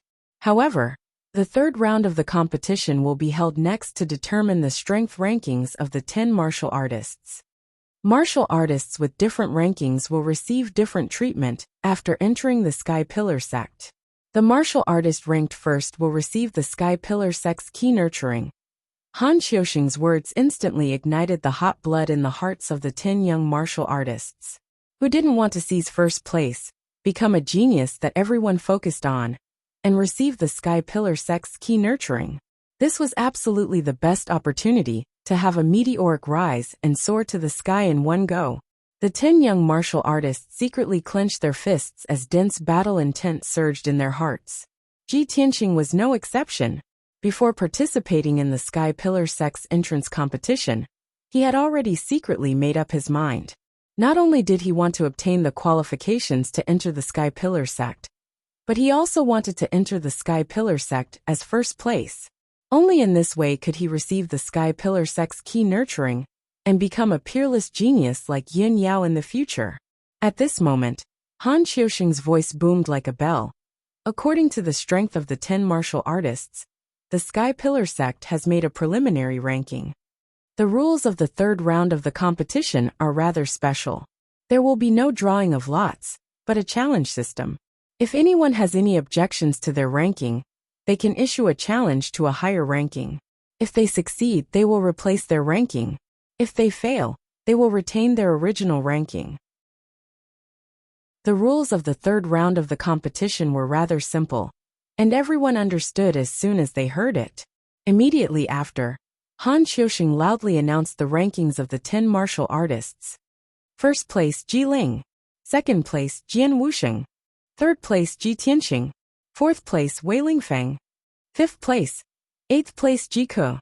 Ninth place. After Han Xiuxing announced the rankings of the 10 martial artists, the tens of thousands of people in the square were in an uproar. Everyone revealed shocked and puzzled expressions as they discussed in confusion. The young prince is actually ranked first? How is this possible? Although the young prince easily defeated Wu Long, who was at the 4th level of the true element realm, he might not be able to defeat Jian Wuxing. How can he be ranked first? The Sky Pillar sect has always been fair and just. There shouldn't be a mistake. The young prince must have concealed his strength. Ji Tianqing is actually ranked 3rd? There's something wrong with this ranking. I feel that it's reasonable for Ji Tianqing to be ranked 3rd. He mastered that sword net and easily defeated Jiang Baiyu. Hee, I guess they're all dissatisfied with this ranking, right? There will definitely be a good show to watch later. The discussions of tens of thousands of people converged into a torrent of sound waves that wantonly surged and spread throughout the square. The 10 martial artists also had complicated expressions. Obviously, they were dissatisfied with the ranking and were eager to issue challenges. After Han Xiuxing announced the start of the third round of the competition, someone immediately stepped onto the stage. This person was dressed in black and had a scar on his face. It was Jian Wuxing, who was ranked 2nd. Ever since Ji Tianqing had fallen to the body refinement realm and become a cripple, he had been recognized as the number 1 genius. But now the young prince, Ji Ling, was ranked 1st, and he was ranked 2nd. Among the 10 martial artists, he was the most depressed and dissatisfied. No one was surprised that he would be the first to jump onto the stage and issue a challenge. They all thought that it was natural. Jian Wuxing stood on the stage with a cold expression. He stared at Ji Ling below the stage and shouted in a deep voice, "I, Jian Wuxing, challenge the young prince. Please enlighten me." Chapter 79. When Jian Wuxing's voice spread throughout the square, everyone's eyes were focused on Ji Ling. Ji Ling seemed to have expected that Jian Wuxing would challenge him. His expression was calm as usual. He stepped onto the arena and stood 10 meters away from Jian Wuxing. There was still a confident smile on his face. "Jian Wuxing, Deacon Han's ranking is the final result. No matter how unwilling you are, it's useless. You're no match for me," Ji Ling said calmly. His tone was firm, as if he was stating a fact. Jian Wuxing's expression became gloomier. His eyes were filled with fighting spirit. He sneered in a low voice. "Young prince, it's too early to say that. We'll only know who's number 1 after we fight. Young prince, I'm sorry." After saying that, he drew his sword and charged at Ji Ling at lightning speed. He was so fast that he left an afterimage behind him. Swoosh. It was an extremely sharp and fast sword. The tens of thousands of spectators were stunned. They held their breaths and worried for Ji Ling. That sharp and dazzling sword light was like a thunderbolt tearing the night sky apart. The young geniuses' expressions changed. They knew that they couldn't block Jian Wuxing's sword. However, Ji Ling's expression didn't change. He was still calm and confident. Crimson Fire Overlord Sword. Ji Ling also drew his sword. He let out a low shout and swung his sword, creating a crescent-shaped sword light. The crimson sword light surged with flames, creating surging heat waves and strong winds in the arena. Bam! The two sword lights collided with a muffled sound. Jian Wuxing's stunning sword was defeated by Ji Ling's sword. Jian Wuxing was also pushed back 5 steps. Third slash of fire waves. Ji Ling shouted again. He swung his crimson sword and chased after Jian Wuxing, slashing out 3 flaming sword lights. Jian Wuxing was surrounded by blazing flames and had nowhere to hide. He could only hurriedly block with his sword. He was shocked, and a look of disbelief appeared on his face. Bam! Bam! Bam! Their swords collided again. Jian Wuxing was pushed back another 6 steps. Next, Ji Ling launched an attack as fast as lightning. Sword light filled the sky, and it was as violent and overbearing as a monstrous flame. Jian Wuxing was at a disadvantage. She was forced to retreat again and again. Seeing Ji Ling completely suppress Jian Wuxing, countless martial artists in the square exclaimed in disbelief. Only then did everyone realize that the little prince had been hiding his true strength all this time. Only now did the little prince show his true strength. This battle was the most dazzling battle since the start of the grand competition. Ji Ling and Jian Wuxing both unleashed their strongest battle prowess and fought fiercely on the stage. Their figures flickered like ghosts, and it was too much for the eyes to take in. Tens of thousands of spectators stared intently at the battle. They were dazzled and excited. Soon 100 breaths had passed. Ji Ling was still full of true essence. Her movements were as fast as the wind, and there were no injuries on her body. Jian Wuxing, on the other hand, had been stabbed 5 times. Her chest, back, thigh, and arm all had a sword wound that was so deep that her bones could be seen, and blood was gushing out from it. He was already an arrow at the end of its flight, and could only helplessly admit defeat. Little prince, I'm inferior. I'm willing to admit defeat. When Jian Wuxing admitted defeat, Ji Ling withdrew his sword and revealed a confident smile. Everyone around the stage had witnessed Ji Ling's true strength. Only then did they believe what she had said. The strength rankings given by the Sky Pillar sect were basically the final rankings. It was very difficult for there to be any deviation. Jian Wuxing retreated from the stage with an ashen face. Han Xiuxing stepped onto the stage and announced loudly, Jian Wuxing's challenge has failed. The original ranking will remain. Who else wants to issue a challenge? All the young geniuses were silent. They didn't dare to issue another challenge. Wei Lingfeng, who was ranked 4th, originally wanted to challenge Ji Tianxing to take 3rd place and avenge Jiang Baiyu. However, after Jian Wuxing's failure, he was full of hesitation and didn't dare to fight. The tens of thousands of people in the square also recognized the ranking announced by Deacon Han. They all believed that Ji Ling was worthy of being the #1 genius. However, just as the crowd was whispering and discussing, a tall and handsome black figure ascended the ring. Ji Tianxing challenged Ji Ling. Ji Tianxing walked onto the stage expressionlessly. He looked coldly at Ji Ling and issued a challenge. Instantly, tens of thousands of people focused their gazes on him. The crowd exclaimed in surprise. Oh my god! Even Jian Wuxing's challenge has failed.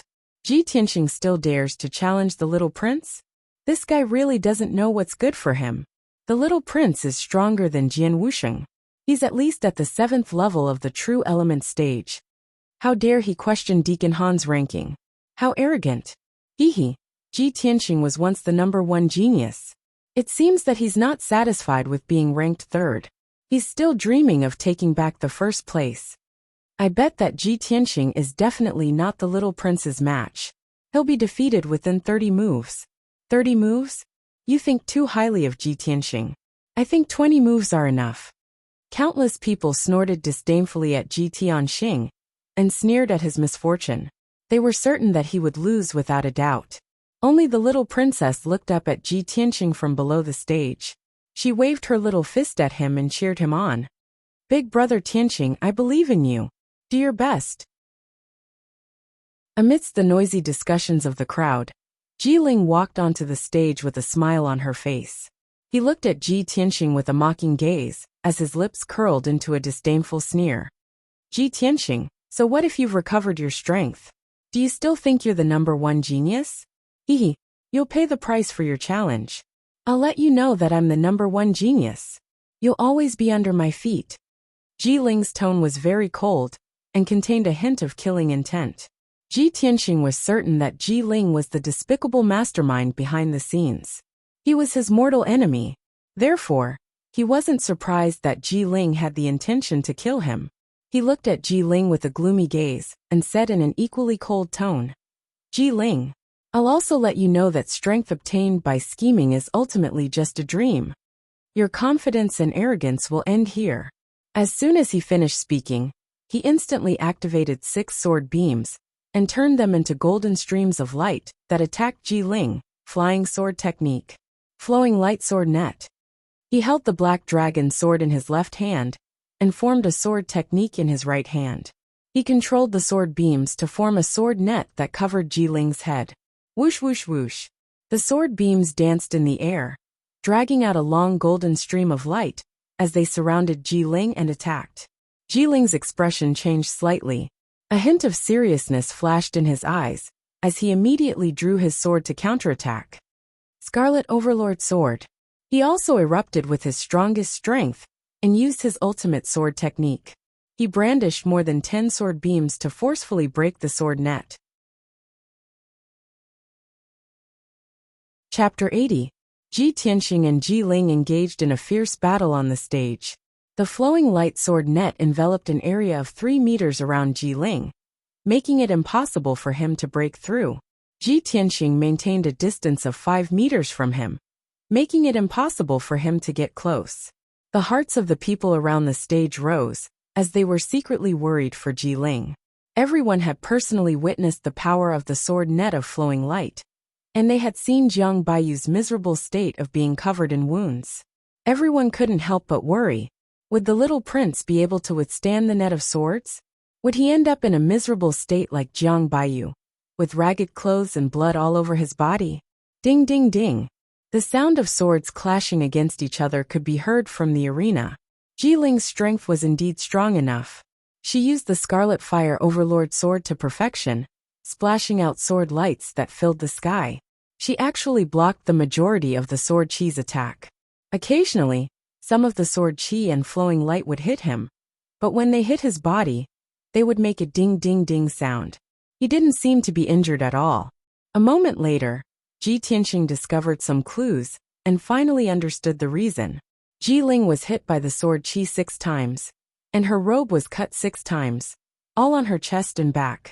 Through the gap in the robe, a layer of dark golden soft armor could be seen. It turned out that Ji Ling was wearing a soft armor that could block weapons. Ji Ling used the Scarlet Fire Overlord sword, using layers of sword light to protect her head, and the parts that were not wearing soft armor. His chest and back were protected by the soft armor, so he was not afraid of his flowing light sword net at all. Damn it! Ji Ling is truly despicable and sinister. To actually wear a soft armor, my sword chi can't hurt him. Ji Tianqing's heart was filled with hatred, his eyes surging with a cold light. As Ji Ling blocked the flowing light sword net's attack, she did not forget to sneer at him. Hehe, Ji Tianqing, so what if you have mastered this strange sword technique? I have the golden silk armor to protect me, so I'm invincible. It's impossible for you to defeat me. Ji Tianqing remained silent. His face was gloomy as he manipulated the sword net to attack. Ji Ling had the golden threaded armor to protect her, which made him feel helpless. The flowing light sword net was practically useless. After all, he was only at the true energy realm, and his sword chi was not strong enough to break through the defense of the golden silk armor. If he were to reach Tongxian realm, the might of his sword chi would be increased by at least 10 times, and he would be able to break through the defense of the golden silk armor. Thinking of this, his desire to improve his strength became even more urgent. Soon half an hour had passed. Ji Tianxing had been controlling the flowing light sword net all this time. His true essence consumption was enormous, and his mind was also very tired. He could clearly feel that his mind and strength were rapidly depleting. He could at most last for 100 breaths of time before he was defeated by Ji Ling's sword. On the other hand, Ji Ling was still using her sword technique to block the sword net. There were only 2 wounds on her body that were neither light nor heavy. Even though the robe he was wearing had been shredded into a pile of rags by the flowing light sword net, he was still wearing the golden silk armor, so he wouldn't be in too much of a sorry state. Moreover, his true essence and physical strength were still abundant. Even if he fought for another 15 minutes, it wouldn't be a problem. Under such circumstances, Ji Tianxing could only withdraw the flowing light sword net. Swoosh, swoosh, swoosh. Under his control, the flowing light sword net dissipated on the spot and turned back into 6 sword qi that flew back into his body. Ji Ling also temporarily stopped her attacks. She looked at Ji Tianxing with a mocking gaze and revealed a smug sneer. Why did you stop attacking? You know that you are weak and can't break through this king's defense? Or do you want to admit defeat and surrender? Ji Ling's tone was full of mockery and contempt. Ji Tianxing stared at her coldly and said word by word. You want me to admit defeat? Are you worthy? Ji Ling's expression became even colder, and her eyes surged with killing intent. Hee, if you admit defeat, then this king will be too disappointed. This king said that if you dare to challenge this king, then you must pay the price. This king will cripple you again, and make you a cripple forever. Ji Ling's killing intent soared as he pounced at Ji Tianxing with his treasured sword. 9 flaming sword lights were unleashed as he used his trump card. Scarlet Flame 9 waves. 9 flaming sword lights burst forth with a violent and domineering power. They surged like a huge wave and instantly enveloped Ji Tianxing's figure. Ji Ling had been killed by the flowing light sword net for a quarter of an hour and had accumulated a lot of anger. At this moment, all of it exploded. This move of his was going to take Ji Tianxing's life on the spot. In an instant, the large stage was dazzled by the scarlet flames. Ji Tianxing's figure was completely engulfed by the flames, and the people below the stage couldn't see him clearly. He was like a small boat in a stormy sea that was about to be swallowed up. At this critical moment, Ji Tianxing's face was calm and composed. A cold light flashed in his eyes as his right hand instantly grabbed the black dragon sword's hilt. Clang! Ji Tianxing, who had never pulled out his sword since the start of the tournament, finally pulled it out for the first time. A sword hum that was like a dragon's roar resounded and instantly spread throughout the entire square. A dazzling and cold sword light suddenly bloomed like a bolt of lightning streaking across the sky. At this moment, Ji Tianxing's body was bursting with battle intent and killing intent that soared to the heavens. His body seemed to have become incomparably tall, causing everyone to look up at him and reveal a look of amazement. He ignored the 9 flaming sword lights around him and stared at Ji Ling in front of him. He held the black dragon sword with both hands and fiercely slashed down. Clang! An earth-shattering boom erupted, causing the entire arena to tremble. That incomparably domineering and cold sword light instantly destroyed a few flaming sword lights and slashed Ji Ling's chest.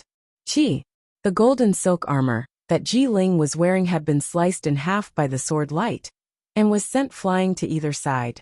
The violent impact brought about by the sword light sent him flying 6 meters away. With a plop sound, he fell onto the arena. He struggled to get up from the ground and stared angrily at Ji Tianxing, who was holding the black dragon sword, with a face full of shock. How is this possible? You? Shocked and angry. Ji Ling had only spoken halfway when blood gushed out of his throat, and he spat out a mouthful of blood on the spot. Although his golden silk armor had helped him block the sword that seemed to be able to split the heavens and earth, his internal organs had still suffered heavy injuries. Ji Tianxing stepped forward, pointed the black dragon sword at Ji Ling, and shouted angrily, "Don't admit defeat. Otherwise I will be very disappointed." A moment ago, Ji Ling had said these words in an extremely arrogant manner, and now, he had returned those words back to Ji Ling. Ji Ling's face immediately turned ashen with anger, and his entire body trembled. You want this king to admit defeat? Dream on. He let out a furious roar and jumped up 20 feet from the ground. Holding the sword with both hands, he slashed down at Ji Tianxing's head. Ji Ling had already unleashed all his potential. This simple and crude move, splitting a mountain, could even split an elephant in half. Chapter 81. Many of the experts present could see that Ji Ling was fighting like a cornered beast, using all of his strength for the final attack. If Ji Tianxing was smart enough, he would retreat and dodge Ji Ling's attack. He only needed to delay for a while, and he would be able to easily defeat Ji Ling. However, Ji Tianxing did not retreat. Instead, he advanced. Not only did he not retreat to dodge, he even charged forward again, slashing down with the Black Dragon sword. Retreating and dodging was a wise move, but he wanted to meet force with force and defeat Ji Ling in a tyrannical manner. He wanted to crush Ji Ling's confidence and arrogance in a crushing manner. Heaven-splitting sword. In that instant, Ji Tianxing's entire life strength erupted to the limit. Holding the Black Dragon sword with both hands, he slashed at Ji Ling with the power to split the heavens and earth. Ong! A deafening, sacred and dignified dragon roar rang out, spreading throughout the entire plaza.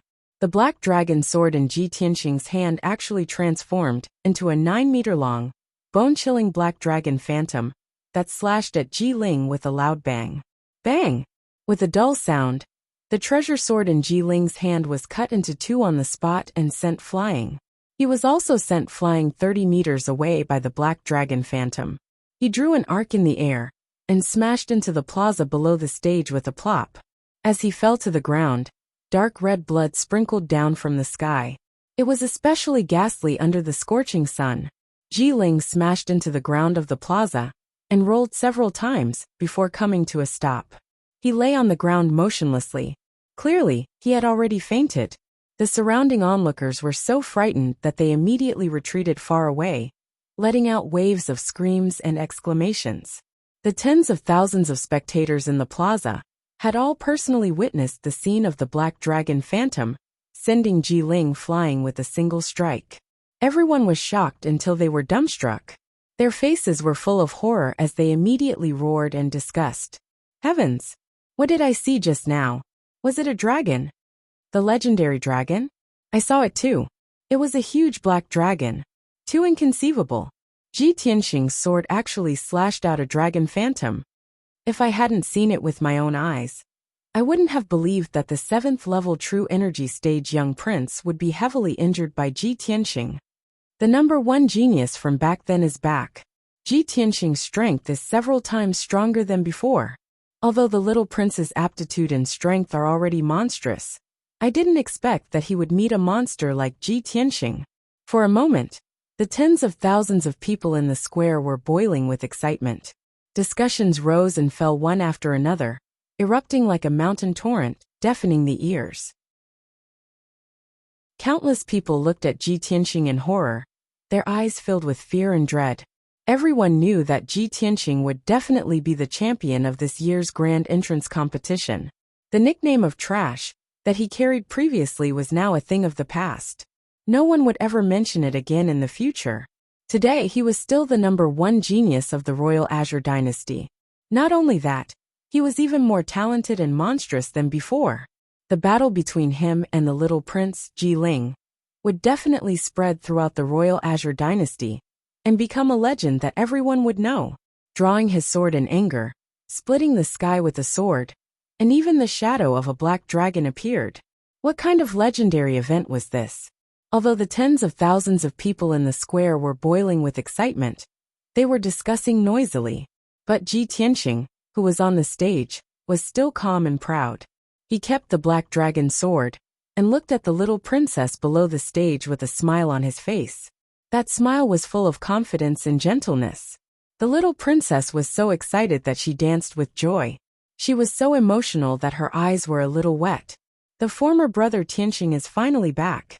After the previous bumpy training, he is now even more talented and in high spirits. I already knew that the person I love is not a fish in a pond. One day, he will become a dragon in the 9 heavens. After a long time, the boiling noise in the square slowly died down. Han Qiuxing went up the stage and looked at Ji Tianqing meaningfully before announcing loudly, Ji Tianqing's challenge is successful. He is ranked first. Ji Ling and Jian Wuxing's rankings will drop by 1. In this way, Ji Tianqing was ranked first, Ji Ling was ranked second, and Jian Wuxing was ranked third. Ji Tianqing walked down the stage and returned to the little princess's side. The little princess didn't care about the difference between men and women. She excitedly pulled his hands and told him about her surprise and excitement. Then, Han Qiuxing announced that the competition would continue. However, the young martial artists were a little hesitant and did not dare to challenge him rashly. And no one dared to challenge Ji Tianqing, who was ranked first. For an entire quarter of an hour, not a single person went up the stage to challenge. So Han Qiuxing asked again and again. After confirming that no one challenged him, he announced the final ranking in public. This year's competition is over. The following is the ranking of the new disciples. First place Ji Tianqing. Second place, Ji Ling. Third place, Jian Wuxing. Fourth place. After announcing the rankings, Han Qiuxing took out 10 black cold iron tokens and gave them to the 10 martial artists. Congratulations on becoming a new disciple of our sect. Please keep your identity tokens. Please report to our sect with your identity tokens within a month. At that time, I will arrange your entry into our sect. After explaining the entry matters, Han Qiuxing announced the end of this year's competition. Ji Tianqing, the little princess, and the others kept their identity tokens and left contentedly. The tens of thousands of people in the square were still crowded around and discussing excitedly. They did not want to leave for a long time. On the high tower beside the square, Yun Yao and the other 2 were still standing at the top of the tower and looking down at the square. Hao Meng crossed his arms in front of his chest and revealed a playful smile. He clicked his tongue and said, I didn't expect that senior brother Bai and I would make an error in judgment. Originally, with Ji Ling's strength, he would definitely be ranked first in the competition. I didn't expect that he would be defeated by Ji Tianqing. When we first met Ji Tianqing, he was only at the body refining stage. In just 1 month, he has grown to such an extent. How interesting. Especially that sword net secret technique he used, and that dragon shadow just now. It's not simple. Hearing Hao Meng's praise for Ji Tianqing, Bai Wuchen's face darkened. He secretly glanced at Yun Yao.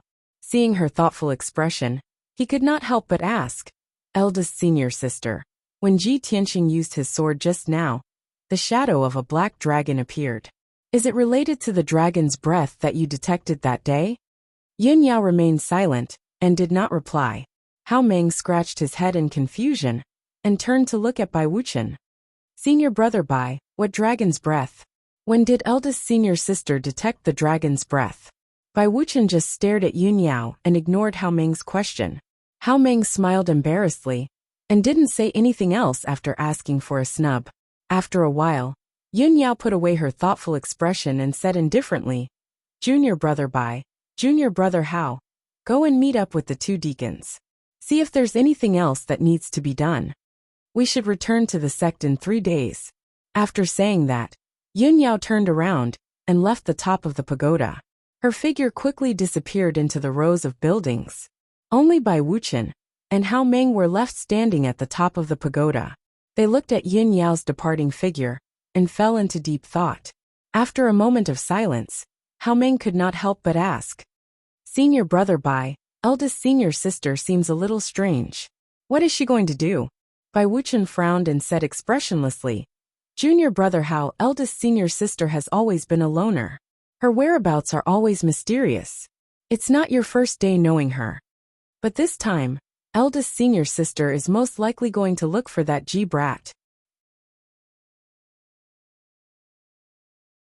Chapter 82. Ji Tianqing rode the carriage and left the city square, heading back to the Ji mansion. The carriage passed through several streets, but it suddenly stopped when it entered a tree-lined path. Puzzled, he lifted the curtain and was about to ask the coachman what was going on when he looked up and saw a woman in a white dress standing in front of the carriage. Although he could only see the back of the woman in the white dress, and her long black hair that reached her waist, he could still recognize her. However, he recognized that the woman in the white dress was Yun Yao just by looking at her slim back. Ji Tianxing hurriedly got out of the carriage and instructed the coachman, "Wait for me here. I'll be back soon." He walked behind Yun Yao and asked with a smile, "Miss Yun Yao, may I know why you're waiting for me here?" Yun Yao turned around and looked at him. She said calmly, "I have something to ask you, but this isn't the place to talk. Come with me." After that, Yun Yao led him away from the tree-lined path and entered a house not far away. The door of the house was tightly shut. The courtyard was old and dilapidated, and it was covered with weeds. It was obvious that no one lived here. The courtyard was silent. The two of them were not afraid of being disturbed or eavesdropped when they talked here. The two of them stood under a big tree in the courtyard. Yun Yao then said to Ji Tianxing, "Congratulations on winning first place in the tournament. You will be my junior martial brother when you enter our sect." Ji Tianxing smiled faintly and cupped his hands towards her. "Then I'll thank senior sister here. In the future, I'll have to ask senior sister to guide me." Of course, he was just being polite on the surface. He didn't take it seriously. He understood that if he wanted to have powerful strength and a noble status, he could only rely on his own hard work. Moreover, he knew very well that Yun Yao didn't stop him halfway to congratulate him for winning first place in the tournament. She must have something else to say. As expected, Yun Yao looked at the black dragon sword in his hand. After pondering for a moment, she asked, "Junior brother, can you let me have a look at your sword?" Ji Tianxing's expression did not change, but his heart was secretly vigilant. No wonder she wanted to stop me halfway, so she was interested in my black dragon sword. Could it be that she saw through the secret of the black dragon sword? Thinking of this, he quickly smiled at Yun Yao and declined, "Senior sister Yun Yao, as the #1 genius of the Tianjin region, you are naturally knowledgeable and have seen all kinds of divine weapons. This sword of mine is just an ordinary sword. It can't even enter senior sister's eyes. How about this? My Ji clan makes a living by forging weapons. I'll go back to the mansion and get 2 swords for senior sister to look at." Before he could finish, Yun Yao calmly rejected him. No need. Of course, she could see that Ji Tianxing did not want her to look at the black dragon sword and wanted to deliberately change the topic. However, she would not force Ji Tianxing and said with a calm expression, "Since junior brother is unwilling to part with it, then let's forget about it. In addition, I will be returning to the sect in 3 days. It will take at least half a month to reach the sect from the Qingyin kingdom. If you want to arrive earlier, you might as well travel with me. If it was an ordinary person, it would take at least half a month to reach the Sky Pillar sect. However, Yun Yao could fly thousands of miles in a day on the spirit crane and return to the sect in 3 days. If he could ride the spirit crane with this peerless beauty to the Sky Pillar sect, how pleasant and enviable would that be? If it was anyone else, they would not refuse such good fortune. However, Ji Tianxing shook his head and explained, "Thank you for your kindness, senior sister, but I still have some matters to deal with at home. I will be delayed for a few days, so I won't be traveling with senior sister." Yun Yao nodded slightly. "All right, then you deal with your family matters first. After dealing with the mundane matters, set off as soon as possible. Don't miss the deadline. Thank you for your reminder, senior sister. Then I will take my leave." Ji Tianxing still maintained a smile, cupped his hands to her, and then left the dilapidated house. Yun Yao looked at his back as he left, and the corners of her mouth suddenly evoked a very faint smile. It was so beautiful that it was suffocating. "The more you try to hide it, the more certain I am," she murmured to herself before leaving the dilapidated house. Ling Mansion, in a small courtyard with a quiet environment. Madame Ling was sitting under a tree, looking at things and thinking of her daughter, Ling Yunfei's death. She kept wiping her tears. Ling Sihai sat beside her and comforted her in a low voice. Suddenly, the sound of hurried footsteps came from the entrance of the small courtyard. A guard rushed into the small courtyard and shouted anxiously, "Family head, something bad has happened." Ling Sihai immediately turned his head and angrily glared at the guard. He shouted, "What's the matter? Why are you so panicked?" The guard quickly came to his side and respectfully reporting to Master. This subordinate just received news that the sky-bearing sect's entrance competition has ended. Damn that Ji Tianxing. He actually defeated the little prince Ji Ling and entered the sky-bearing sect as first place in the competition. Suddenly hearing this news, Madame Ling also stopped sobbing. She stared in shock and anger and shouted, "What? That's impossible. That damn little bastard. How could he enter the sky-bearing sect and even win first place in the competition?" Ling Sihai also had an angry look on his face. He asked the guard in a deep voice, "Is this true?" The guard quickly nodded and said, "Of course it's true. The competition was held in the city square, and tens of thousands of people saw it clearly. Now the news has already spread in the imperial city." Ling Sihai also knew that this matter couldn't be fake. He was so angry that his face turned ashen and his fists cracked. Ji Tianxing, that little bastard. He entered the sky-bearing sect as first place in the competition, so he will definitely be heavily nurtured by the sky-bearing sect. Now that he has the identity of a disciple of the sky-bearing sect, it will be difficult for us to make a move on him. Madame Ling was also so angry that her face turned cold, and her eyes surged with an ominous glint. Even if Ji Tianxing becomes a disciple of the sky-bearing sect, we can't let him go. No matter what, I will kill him and let him be buried with our daughter. She frowned and thought for a while. Suddenly, she thought of someone and had an idea. "Master, I have an idea. We can ask you, for help, and let him deal with Ji Tianxing." Ji Tianxing, that little bastard. Does he think that he can save his dog life by entering the sky-bearing sect? Wishful thinking. Ling Sihai frowned in puzzlement and subconsciously asked, "Which you?" Madame Ling quickly explained, "Which you can it be? Of course it's Feifei's cousin Jianyu." Jianyu? Ling Sihai was startled for a moment before suddenly coming to a realization. That's right. How could I have forgotten about him? Jianyu is also a martial arts genius. He entered the sky-bearing sect 3 years ago. Now, his position in the sect must be extraordinary. "Madam, I will write a letter to you now. I must deliver the letter to you before Ji Tianxing arrives at the sky-bearing sect." Chapter 83. On the way back to the Ji mansion, Ji Tianxing was delayed by Yun Yao. By the time he returned to the Ji mansion, it was already noon. At this time, the news of him defeating the young Prince Ji Ling and winning first place had already spread throughout the imperial city. Everyone in the Ji mansion had also heard the news. Countless people were overjoyed and very excited.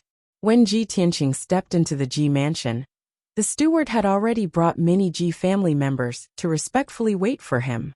Seeing that the Ji family members were in high spirits, he casually said a few words and dismissed them. After returning to the cool breeze courtyard, he immediately sent a letter to the vice hall master, Mu Shan, to discuss matters. The entrance competition was over, and he had successfully won first place, becoming famous in one fell swoop. Now, it was time to resolve the Ji family's internal problems. A moment later, Mu Shan rushed into the courtyard like the wind and saluted him. "Greetings, young master." Ji Tianxing waved his hand, indicating for him to be less courteous. With a grave expression he asked, "Mu Shan, is second elder in the mansion?" Mu Shan hurriedly reporting to young master, "Just a quarter of an hour ago, second elder in Ji House secretly escaped from the imperial city. However, this subordinate has been following young master's orders, and has been secretly following them." Ji Tianxing furrowed his brows as a cold glint flashed in his eyes. "It's just as I expected. I had long expected that Ji Ruffing and his son would escape. Now that I am the family head, I hold the power of the Ji family. I have won first place in the competition, and I have become a disciple of the Sky Pillar sect. Ji Ruffing can no longer do anything to me. I was just about to give the order to capture him and punish his crimes in public, but he fled in fear of punishment." Mu Shan hurriedly took out a stack of papers and a small jade bottle from his sleeve and handed them to Ji Tianxing. "Young master, These are some criminal evidence that I found in the secret compartment of Second Elder's secret chamber. Please take a look. Ji Tianxing took the papers and jade bottle and carefully examined them.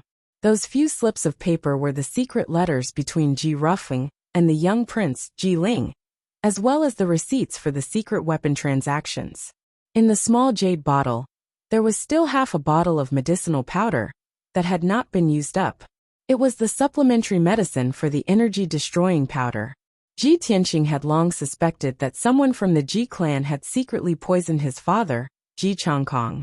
That was why his father was poisoned on the day the Ling clan came knocking on their door. Now that he saw this half bottle of medicinal powder, he finally confirmed that the person who poisoned him was second uncle Ji Rufeng. The evidence is conclusive. Ji Rufeng, I'll make you pay with your blood this time. Ji Tianxing's face was filled with rage as he bellowed. He immediately ordered, Mu Shan, leave a few experts behind to keep an eye on the managers in the mansion. Don't let them escape. Gather the men immediately. I will personally lead a team to hunt down Ji Rufeng. We absolutely cannot let him escape. Understood. Mu Shan cupped his fists and accepted the order. He immediately left the room to gather the experts of Shadow Sword Hall. Ji Tianxing also hurriedly left the Cool Breeze courtyard. He found a chasing wind horse and prepared to set off. Currently, his father was heavily injured and was in seclusion. He would soon be heading to the Sky Pillar sect. The Ji clan would have no one to oversee the situation. If Ji Rufeng made a comeback, no one in the Ji clan would be able to stop him. Therefore, Ji Tianxing had already made up his mind to eliminate Ji Rufeng no matter what. If this internal trouble was not eliminated, the Ji clan would never have a day of peace. A moment later, Ji Tianxing led Mu Shan and the 6 experts of Shadow Sword Hall out of the Ji mansion. The group left the Imperial City and chased westward as fast as lightning. Every 2 hours, Mu Shan would receive a secret message from his subordinates using swift wind birds to learn about Ji Rufeng's whereabouts and news. Unknowingly, 6 hours had passed. The sun had already set, and the curtain of night was about to fall. At this time, Ji Tianxing, Mu Shan, and the others had already chased for more than 300 miles. They were far away from the Imperial City and had entered Yuzhou. Obviously, Ji Rufeng had also discovered that someone was chasing after him. Not only did he run for his life without stopping, but he also fled into the mountains in order to shake off his pursuers. 2 hours later, Ji Tianxing, Mu Shan, and the others finally caught up to Ji Rufeng. In the darkness of the night, on top of a 1,000-zhang-tall mountain, Ji Rufeng, Ji Hao, and 4 other guards in leather armor were standing in the open space with their backs against each other in a defensive formation. The horses that the 6 of them rode had long been abandoned at the foot of the mountain. Ji Rufeng's appearance was somewhat disheveled. His clothes were soaked in sweat, and his eyes were glaring angrily, flashing with a frightening light. Like the 4 bodyguards, he gripped his profound weapon saber and sword tightly and stared murderously at the Shadow Sword Hall experts around him. Ji Hao's face was ashen. He hid in the crowd with a frightened look in his eyes, trembling all over. 8 Shadow Sword Hall experts spread out and surrounded them, approaching step by step. Ji Tianxing strode into the field with Mu Shan and stopped 10 meters away from Ji Rufeng. He looked coldly at Ji Rufeng and shouted in a low voice, Ji Rufeng, you're guilty of so many crimes. Do you still think you can escape? Ji Rufeng stared at Ji Tianxing with a gloomy face. He pretended to be angry and shouted, Ji Tianxing, I only went to Yuzhou to take care of family business. Why did you send people to kill me? Seeing his reaction, Ji Tianxing immediately sneered and said, Ji Rufeng, you're about to die and you still want to play dumb? You sent assassins to assassinate me. According to the Ji family's rules, assassinating the family head's legitimate son is a capital offense. You wantonly destroyed the Ji family's foundation and secretly traded large amounts of profound weapon equipment with the young prince. This is also a capital offense. Also, you colluded with the Ling family and secretly poisoned the family head. You murdered the family head. This is also a capital offense. Ji Rufeng, you've committed 3 major crimes. No matter which one, I can kill you on the spot. Ji Rufeng's expression changed drastically. Deep hatred flashed through his eyes. However, he still refused to admit his crimes. He even quibbled. Ji Tianxing, this is only your side of the story. You want to punish me? Do you have any evidence? Without any evidence. On what basis did you send people from Shadow Sword Hall to kill me? You want evidence? Ji Tianxing sneered. He waved his hand and threw a stack of paper and a jade bottle in front of Ji Rufeng. This is the evidence. Open your dog eyes and look carefully. When Ji Rufeng saw the stack of paper and jade bottle, he didn't need to read the contents to know that he had been completely exposed. His expression became ferocious as he shouted in a venomous tone. Ji Tianxing, I underestimated you. Originally, today was supposed to be the day of your death. But I didn't expect that a piece of trash like you could rise again and defeat the young prince to take first place in the family competition. I really regret not killing you earlier. If you hadn't interfered, my plan would have been completed long ago. I would have taken back the family head position that should have belonged to me. Ji Tianxing's expression was cold as he shouted, Ji Rufeng, all these years, even though you've run amok and wantonly embezzled the Ji family's assets, my father still didn't do anything to you out of brotherly affection. My father treated you like a brother, but you repaid his kindness with enmity. Not only did you plot to usurp the family head position, but you also wanted to kill us father and son. You've committed a heinous crime. Death is not to be regretted. Tonight, I will clean house for the Ji family. Chapter 84. Hearing Ji Tianxing's words, Ji Rufeng laughed maniacally. He roared like a madman, bullshit. How am I inferior to your father? I'm the second son, and the position of patriarch should be mine. Why should I pass it to your father? It's your father, Ji Chongkong, who took away everything that belonged to me. He's the one who deserves to die. Ji Tianxing frowned, and a cold light flashed in his eyes. Ji Rufeng, you've lost your mind in your mind. Cut the crap. Take your head and accept your punishment. With that, he waved his hand and ordered Mu Shan. Do it. Mu Shan accepted the order and leaped toward Ji Rufeng. He waved his sword and cold light filled the sky. The 8 Shadow Sword Hall experts also attacked, surrounding Ji Rufeng's 4 guards. Instantly, sword light flashed within a 20-meter radius, and a fierce wind blew. The sword light brought with it a violent and fierce wind that spread in all directions, sweeping up the fallen leaves on the ground and sending sand and stones flying. The dazzling cold light illuminated the dark night. Ding ding dang dang. After a series of clanging sounds of swords colliding, the battle ended. Although Ji Rufeng's 4 trusted guards were at the first or second level of the mystic and lightning realm, they could not withstand the attacks of the Shadow Sword Hall experts. Both sides had only exchanged a few blows before the 4 guards were killed by the Shadow Sword Hall experts. They lay on the ground covered in blood, turning into corpses. Ji Hao was even more vulnerable. His chest had been pierced by a sword light in the chaotic battle, and he died on the spot. Ji Rufeng was still alive, but he was also covered in wounds. The sword in his hand had been snatched away, and Mu Shan had a sword pressed against his neck. Ji Tianxing walked in front of him and shouted with a gloomy face, Ji Rufeng, you can say your last words now. Ji Rufeng's bloodstained face revealed a sinister smile filled with resentment. Ha ha ha. Ji Tianxing, even if I die here tonight, you and your father won't live for long. You'll be buried with me sooner or later. I'll wait for you in the Yellow Springs. Someone will avenge me. Ha ha ha. With that, Ji Rufeng laughed maniacally. Then go to hell. Ji Tianxing coldly shouted, waving his sword and piercing his throat. Ji Rufeng immediately stopped breathing. His eyes were still wide open as his body fell to the ground with a plop. The mountain peak fell into silence. The night wind blew, dispersing the smell of blood on the ground. Deal with these corpses. Ji Tianxing ordered Mu Shan before walking towards Ji Hao's corpse. Ever since he caught up with Ji Rufeng and his son, Ji Hao had been trembling in fear. He hadn't said a single word, which seemed somewhat abnormal.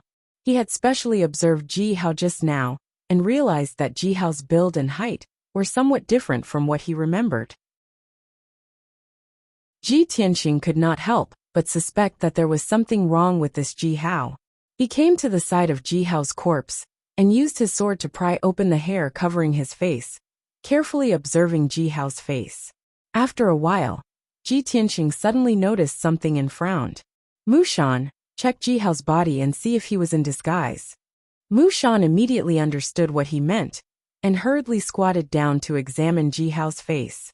He stretched out 2 fingers, and searched Ji Hao's face for a while before ripping off a human skin mask.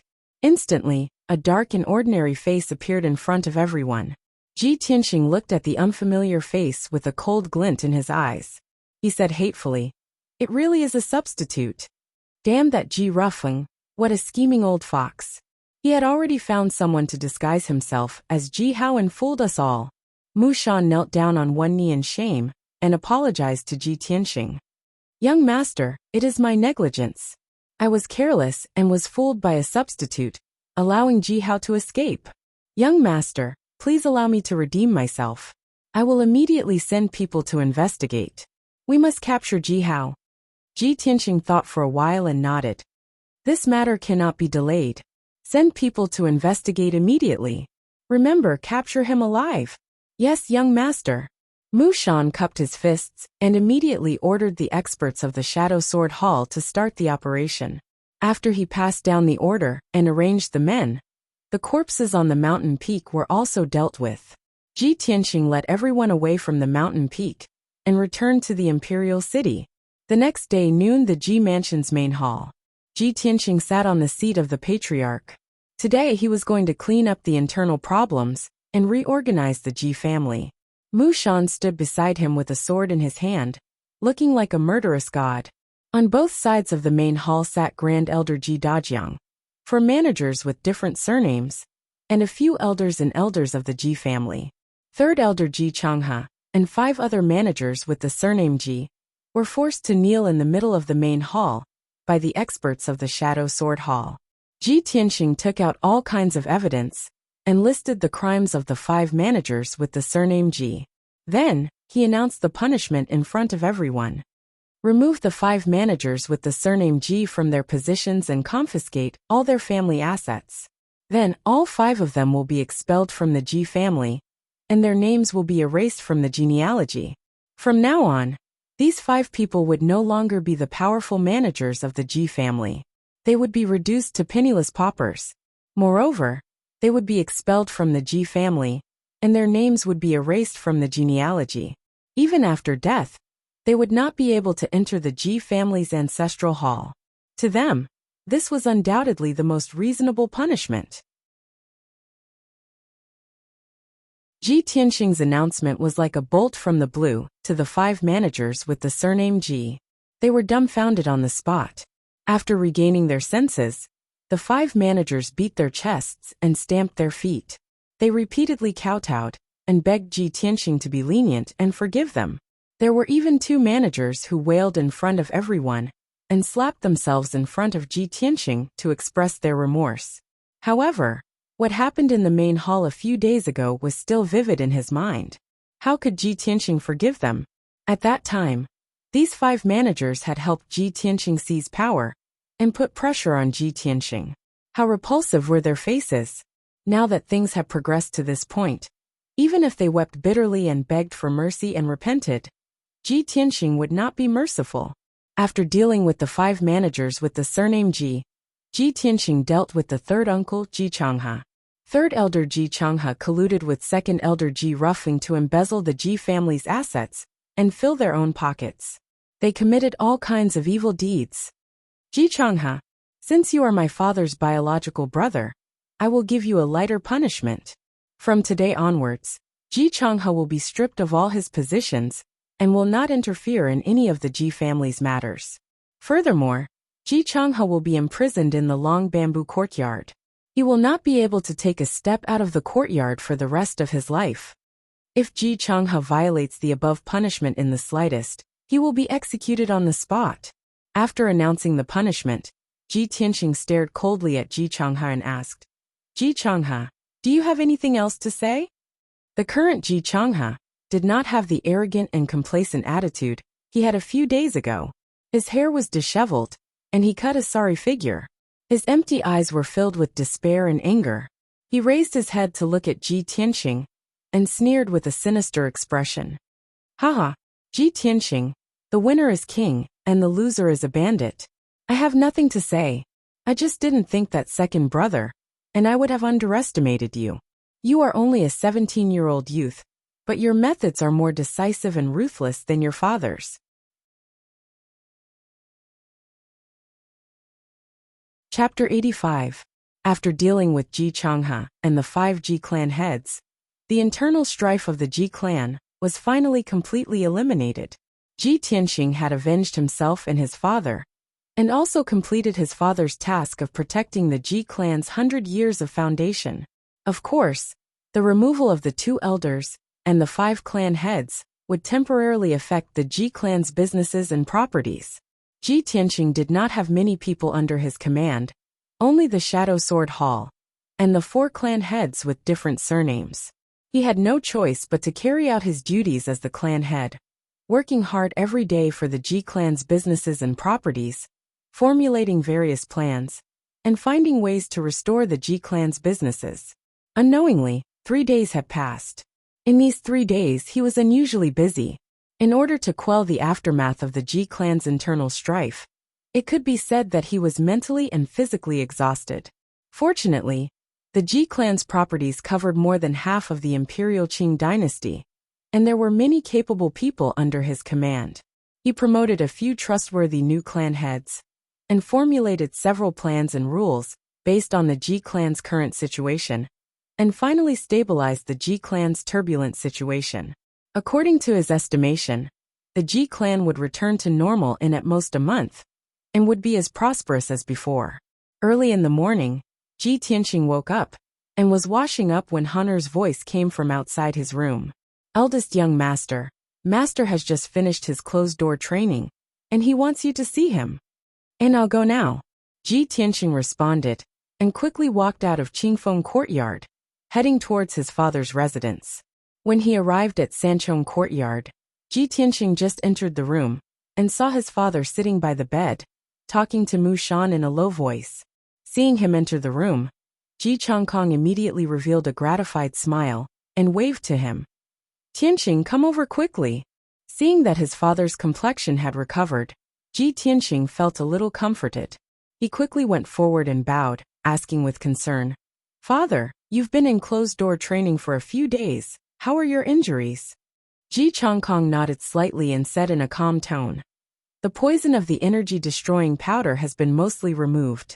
Father's injuries have stabilized, and there are no major problems for the time being. Only then did Ji Tianxing feel relieved. He smiled and said, Father, many things have happened in the manor while you were recuperating in seclusion. Let me tell you slowly. Ji Changkong shook his head and said with a smile, Tianxing, Mu Shan has told me everything that has happened in the past few days. I really didn't expect that you would actually recover your strength, pass the test of the family's forbidden area, and succeed as the family's patriarch. He even passed the Sky Pillar Sex competition, and won first place. That's great. I already knew that you wouldn't disappoint me. You would protect the Ji family's 100 years of foundation and rise again, becoming famous throughout the world. Speaking up to this point, Ji Changkong's emotions were somewhat agitated. His heart was filled with deep shock.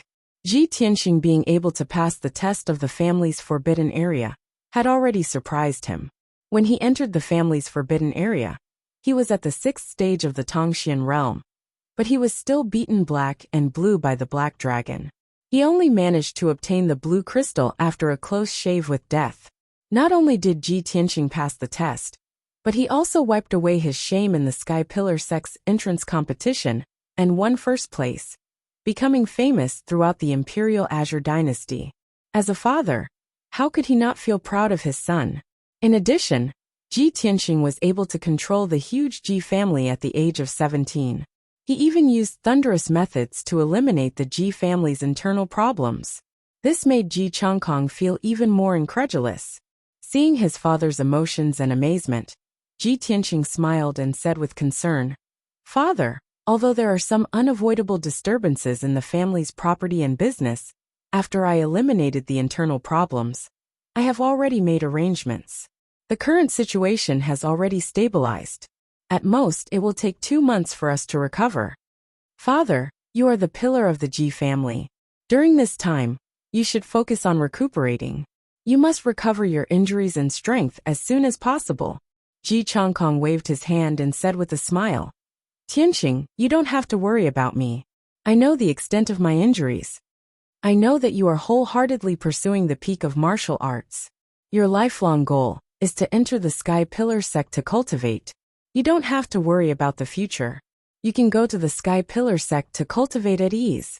I will take care of the family's mundane matters. You don't have to worry about these trivial matters. Ji Tianxing was still worried and asked worriedly, Father, your injuries haven't healed yet. What if the Ling family makes a comeback and retaliates?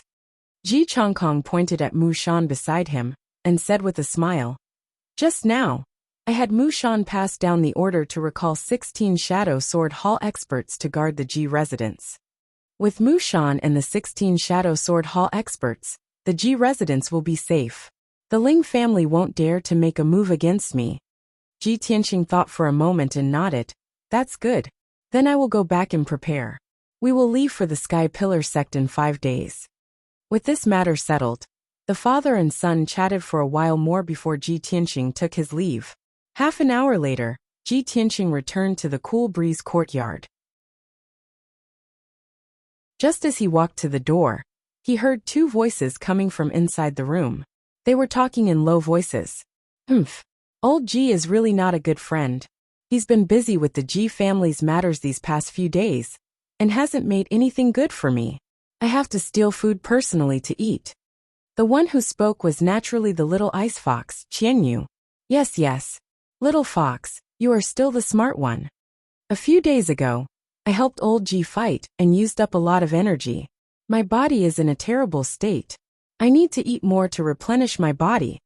Ji Tianxing was very familiar with this voice. It was the little black dragon's voice. Hey, little black dragon, don't eat so fast. Leave some for me. Damn it. That roasted chicken is mine. Give it back to me. Qianyu's voice sounded again. It was unclear that she still had food in her mouth. Ji Tianxing frowned and immediately pushed open the door. He saw that the round table in the room was filled with all kinds of delicious food. There were all kinds of fresh fruits and delicious dishes, as well as roasted chicken, roasted duck, and roasted lamb legs. The food was piled up like a small mountain. Qianyu and the little black dragon's claws were holding onto the food. They were eating heartily, grease dripping from their mouths. When Ji Tianxing walked into the room, Qianyu was reaching out with its little claws, trying to snatch a golden roasted chicken from the little black dragon's hands. The 2 of them heard the door open and stopped at the same time. They turned their heads to look at the door. Ji Tianxing looked at the 2 of them with a strange expression. He pretended to be angry and said, Wow, the 2 of you are stealing food behind my back. The little black dragon hurriedly swallowed half of the chicken leg in its mouth. Then, with a whoosh, it turned back into the black dragon's sword and wormed its way into the scabbard hanging on the wall. Qianyu hurriedly wiped the grease from its little mouth and smiled. Old Ji, don't be angry. I didn't mean to steal food. It rolled its eyes and pointed its little claws at the black dragon's sword hanging on the wall. It said righteously, It was the little black dragon who wanted to eat and instigated me to steal food from the kitchen. It has been complaining to me for the past few days. It said that it used up a lot of energy to help you fight in the arena that day. It even hurt its waist and needed to eat to replenish its energy. The black dragon's sword hanging on the wall swung twice. The little black dragon's sullen voice sounded. It wasn't me. It has nothing to do with me. Little fox. It was Hungry Fox who complained first. Hungry Fox complained first. Ji Tianxing was amused by the little black dragon's words. This sentence is concise and comprehensive, and it's accurate. Hee.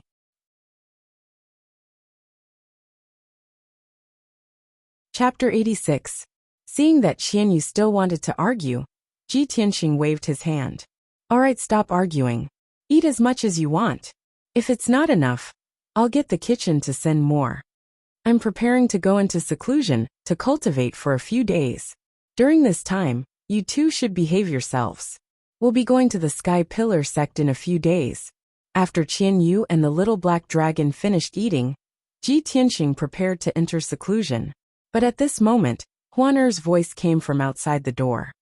Eldest young master, the little princess is here. Quickly come out and take a look. Huan Er's tone was a bit strange, causing Ji Tianxing to frown. He was somewhat puzzled. He hurriedly had Qian Yu return to the 100 treasures brocade pouch before opening the door and walking into the small courtyard. Huan Er was standing at the entrance of the small courtyard, respectfully welcoming the little princess. At the entrance of the courtyard, a delicate and cute figure, wearing a light yellow dress, entered Ji Tianxing's eyes. Big brother Tianxing, I'm here. Jiku entered the courtyard with a smile as beautiful as a flower. Her footsteps were light and nimble, and it was clear that she was in an extremely good mood. Ji Tianxing smiled and nodded. He was about to step forward to welcome Jiku. However, when he saw a large group of guards following closely behind Jiku and carrying several boxes, the smile on his face immediately turned into confusion. Cuckoo, what are you doing now? Jiku came to his side with a face full of joy. She intimately held his arm and directed the palace guards to carry the boxes into the room. Big brother Tianxing, don't misunderstand. I'm not here to give you gifts this time. These boxes are all my luggage. I've decided to stay with you for a few days. Ah. Ji Tianxing's expression became a bit strange. Cuckoo, this isn't good, is it? You're an unmarried princess, and you're coming to stay with me. If the news gets out, there will definitely be a lot of rumors. Jiku's face was full of smiles. Clearly, she didn't care about the negative effects. After the guards put down the boxes, she ordered them to leave the small courtyard. She pulled Ji Tianxing into the room. After sitting down, she smiled and said, Big brother Tianxing, we'll be going to the sky-bearing sect in a few days anyway.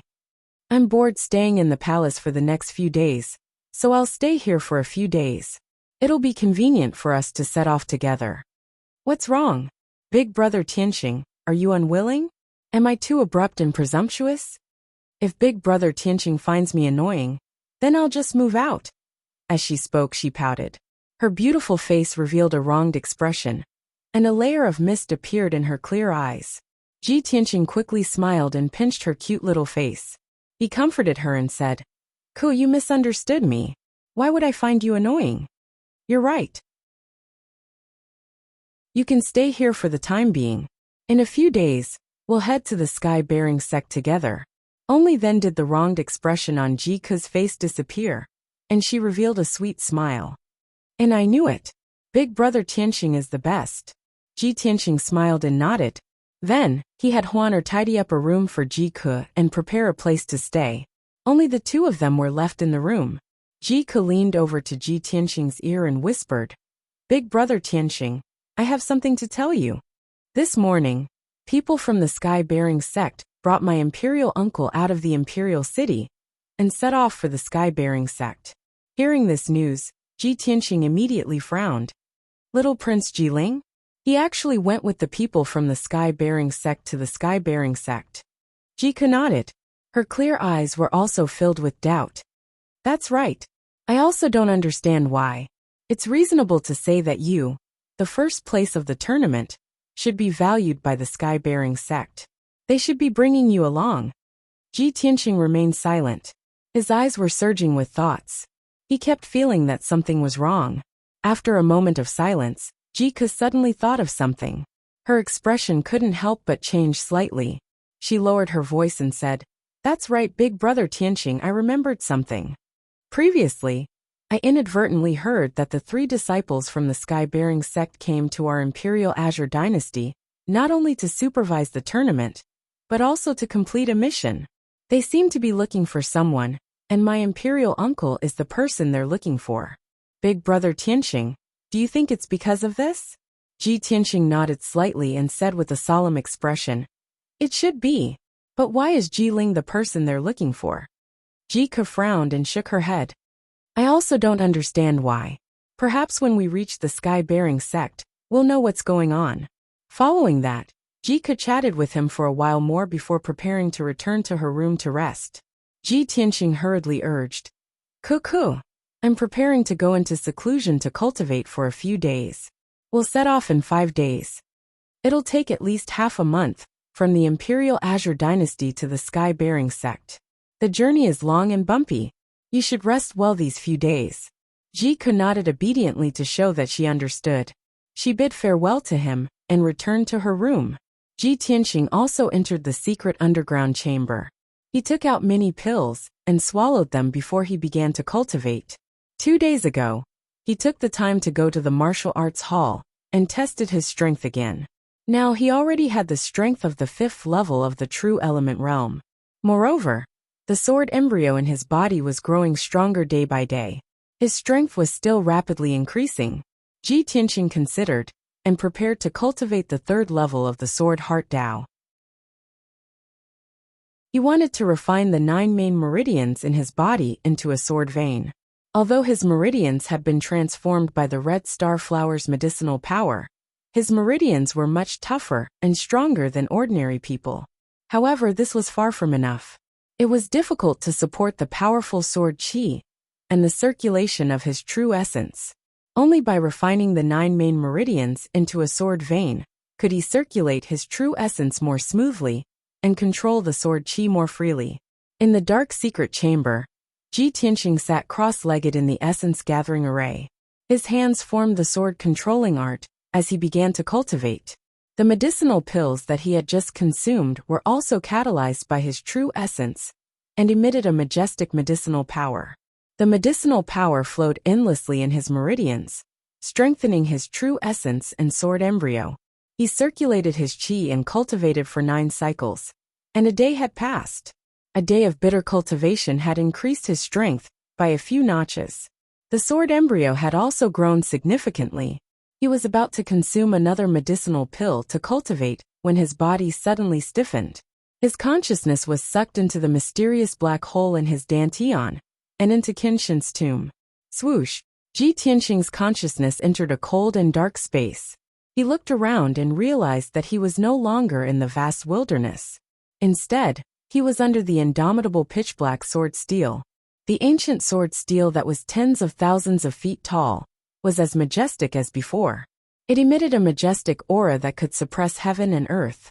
The 4 blood-red words on the sword steel emitted a domineering and sharp sword essence that seemed to be able to tear the sky apart. Ji Tianxing immediately understood that the sword soul, the burial of heaven, must have pulled his consciousness into Kenshin's tomb and brought him here.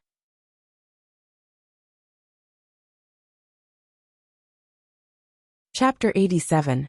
Ji Tianxing looked up at the ancient sword steel and asked calmly, "Senior Burial of Heaven, did you summon me here?" Burial of Heaven's voice immediately sounded from the ancient sword steel. It was still as powerful and distant as usual. "Yes." Ji Tianxing nodded and asked again, "Senior Burial of Heaven, may I ask why you summoned me here?" Burial of Heaven said in a low voice, "Boy, although you can cultivate the path of the sword heart and have reached the beginner level, you are still a human being. Your innate talent is limited, and you are destined to only be able to reach the 3rd level of the path of the sword heart. You will never be able to reach the 4th level. Although your comprehension is passable and your heart is firm enough, you do not have a strong enough constitution and bloodline. You are destined to not achieve much." Hearing this, Ji Tianxing could not help but frown and ask, "Senior Burial of Heaven, did you summon me here to persuade me to give up on cultivating the path of the sword heart?" Burial of Heaven was silent for a moment before saying, "Although you are very weak and have a low aptitude, from what I know about you, you are determined and persistent. You will definitely not give up on cultivating the path of the sword heart."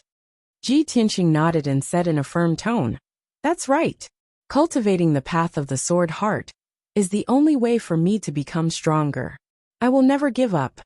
After a pause, he looked at the sword steel with shining eyes and asked, "Senior Burial of Heaven, since you have pointed out my flaws, you are willing to tell me these secrets. You must have a way to solve my innate talent, right?" Burial of Heaven said in a low voice, "Yes, you are very smart. Since you have successfully cultivated the path of the sword heart with a human body, you can be considered to have some connection with Kenshin. I can help you solve your innate talent flaw. Kenshin once stepped into the Tiantian domain and left an opportunity in the Star Ancient Realm. That's a drop of Kenshin's divine blood sealed within the heavenly astral bead. If you can find the heavenly star bead and obtain that drop of divine blood, you'll be able to fuse with the Kenshin bloodline and solve the flaw of your innate talent. You'll also be able to successfully cultivate the supreme sword Tao of Kenshin. Hearing this, Ji Tianxing's eyes shone brightly, his heart filled with anticipation and desire. Ancient Star Realm? Divine Blood? Heavenly Star Bead? Thank you, Senior Burial of Heaven. I'll remember this. He knew very well that the supreme sword Tao that the Sword Soul Burial of Heaven mentioned was not only the Sword Heart Tao, but also a higher-level Sword Tao Absolute Art.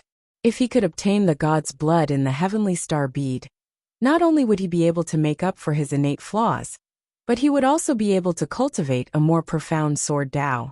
How could he not be excited? How could his blood not boil? However, Ji Tianxing quickly calmed down as his heart was filled with worry. The Ancient Star Realm is the most mysterious and peculiar ancient realm in the Tiantian region. Legend has it that it's a cultivation holy land created by an ancient almighty. It's like a small world.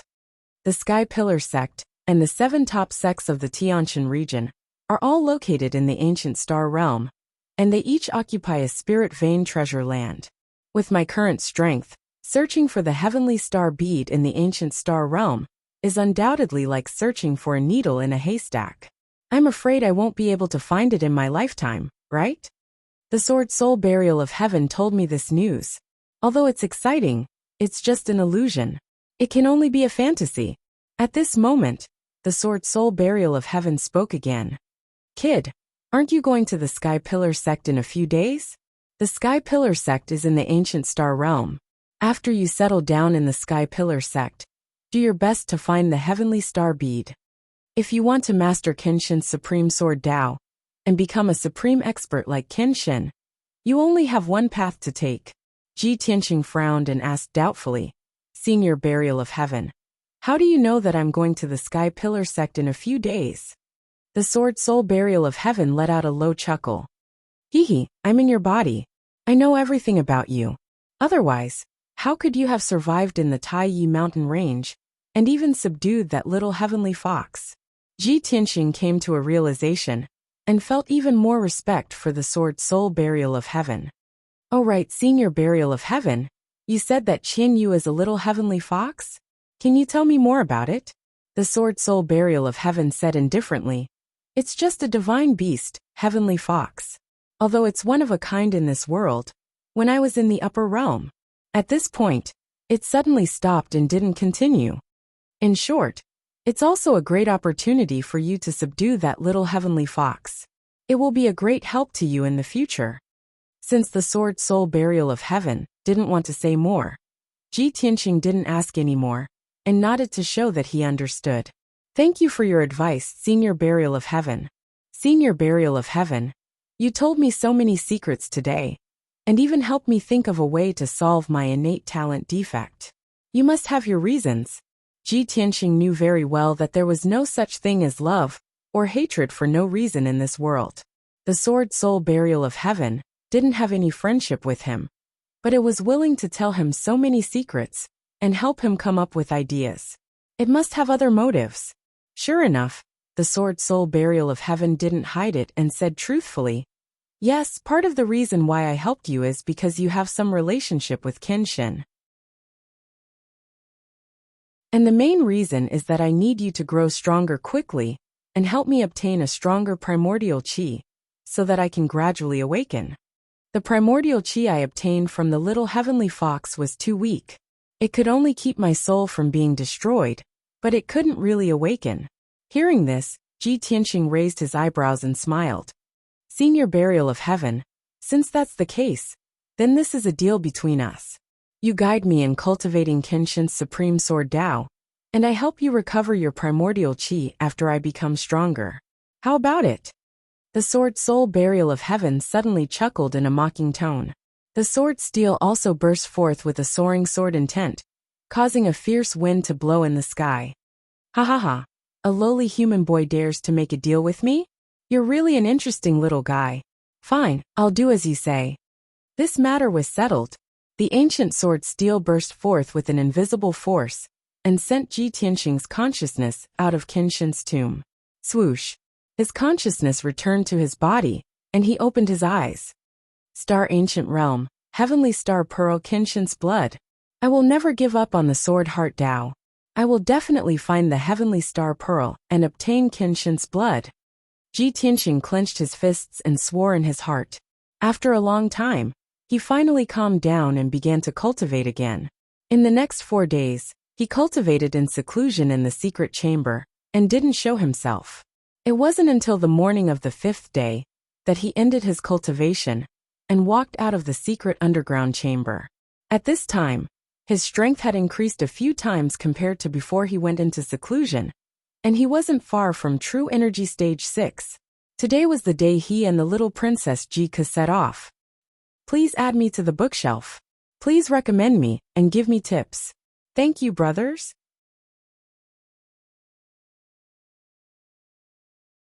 Chapter 88. Early in the morning, the Ji residents prepared a carriage for Ji Tianxing and Ji Ku. Other than the 2 coachmen, there were also 4 bodyguards who would escort them to the Sky Pillar sect. Ji Changkong personally led the Ji family to send Ji Tianxing and Ji Ku out of the Ji residence and waved goodbye to them. The 2 carriages left the imperial city under the morning sun and headed north along the official road, kicking up a cloud of dust. Originally, Ji Tianxing and Ji Ku were in a separate carriage, and their luggage was also in their respective carriages. The Ji family arranged it this way to avoid suspicion, and they also didn't dare to neglect the little princess. They couldn't let the precious little princess squeeze in the same carriage as Ji Tianxing, right?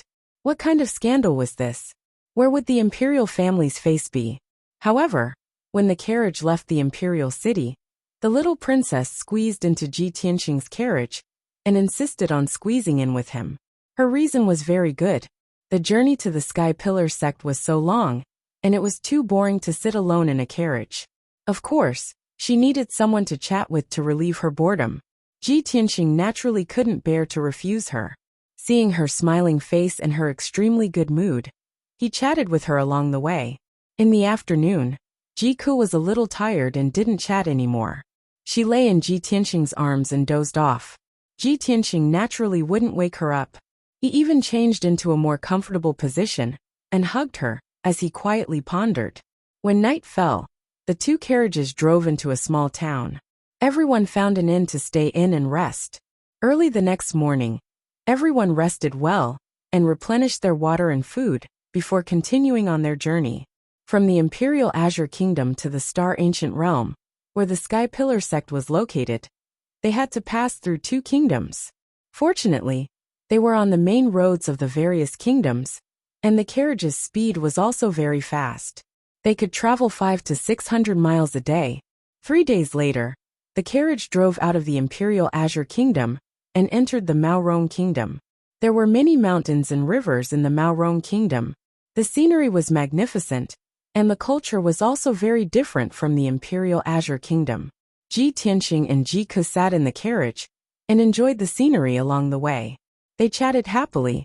This was especially true for Ji Ku, who had grown up in the Imperial Palace and rarely left the Imperial City. She had always been curious and yearned for the outside world.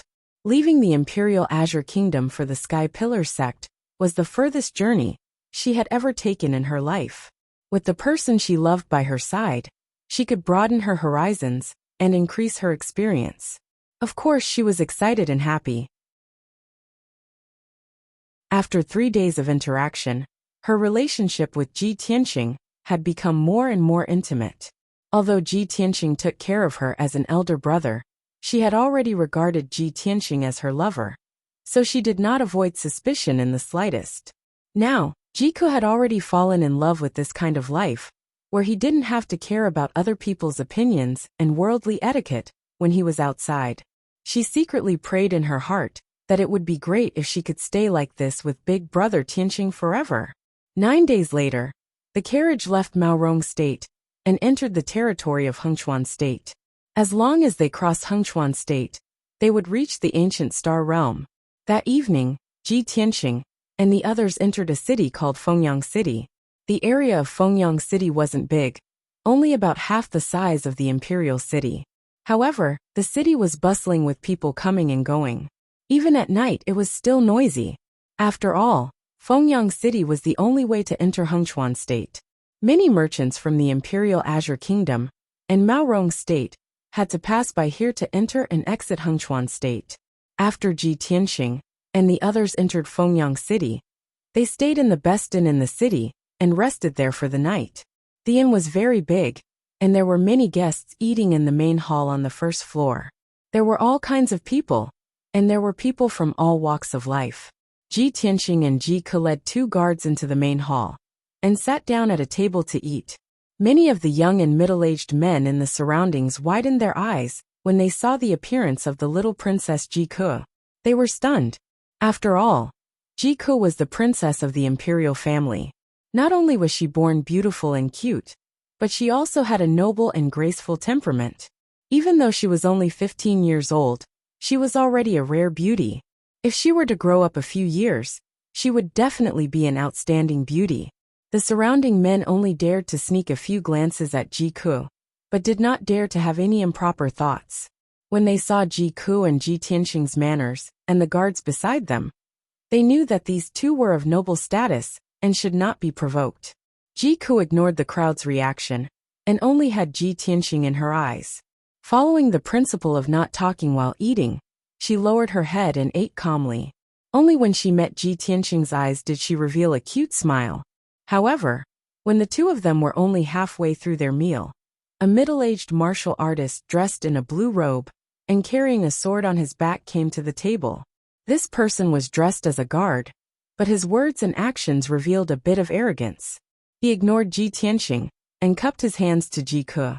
He said in a neither servile nor overbearing manner, "Miss, my young master would like to invite Miss upstairs for a chat.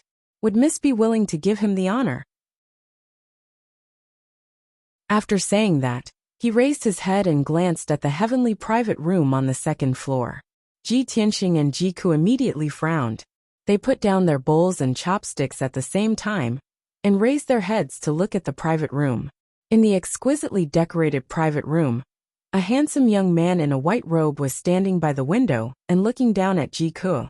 The handsome young man was about 20 years old. He wore a jade crown on his head, and his hair was tied up in a bun.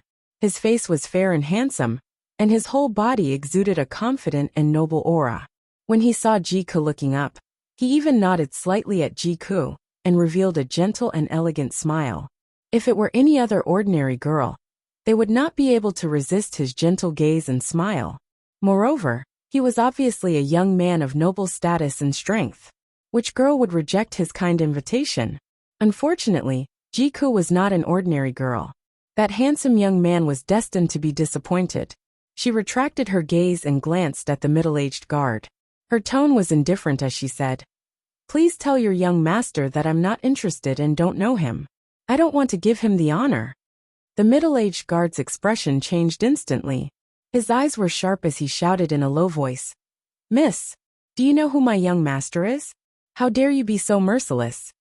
Ji Ke glanced at him disdainfully and sneered disdainfully, "Why should I care who your young master is? What does it have to do with me? Also, do you know who I am? How dare you be so rude to me?"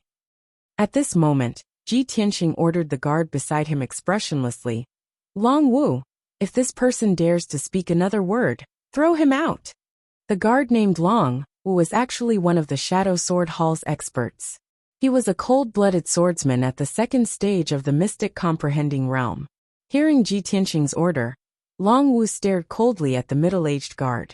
His entire body was emitting a chilling murderous aura. The middle-aged guard was so angry that his face turned ashen. However, he did not dare to fight with Long Wu in public to avoid being punished by his master. He raised his head and glanced at the handsome young man on the second floor, before resentfully turning around and leaving.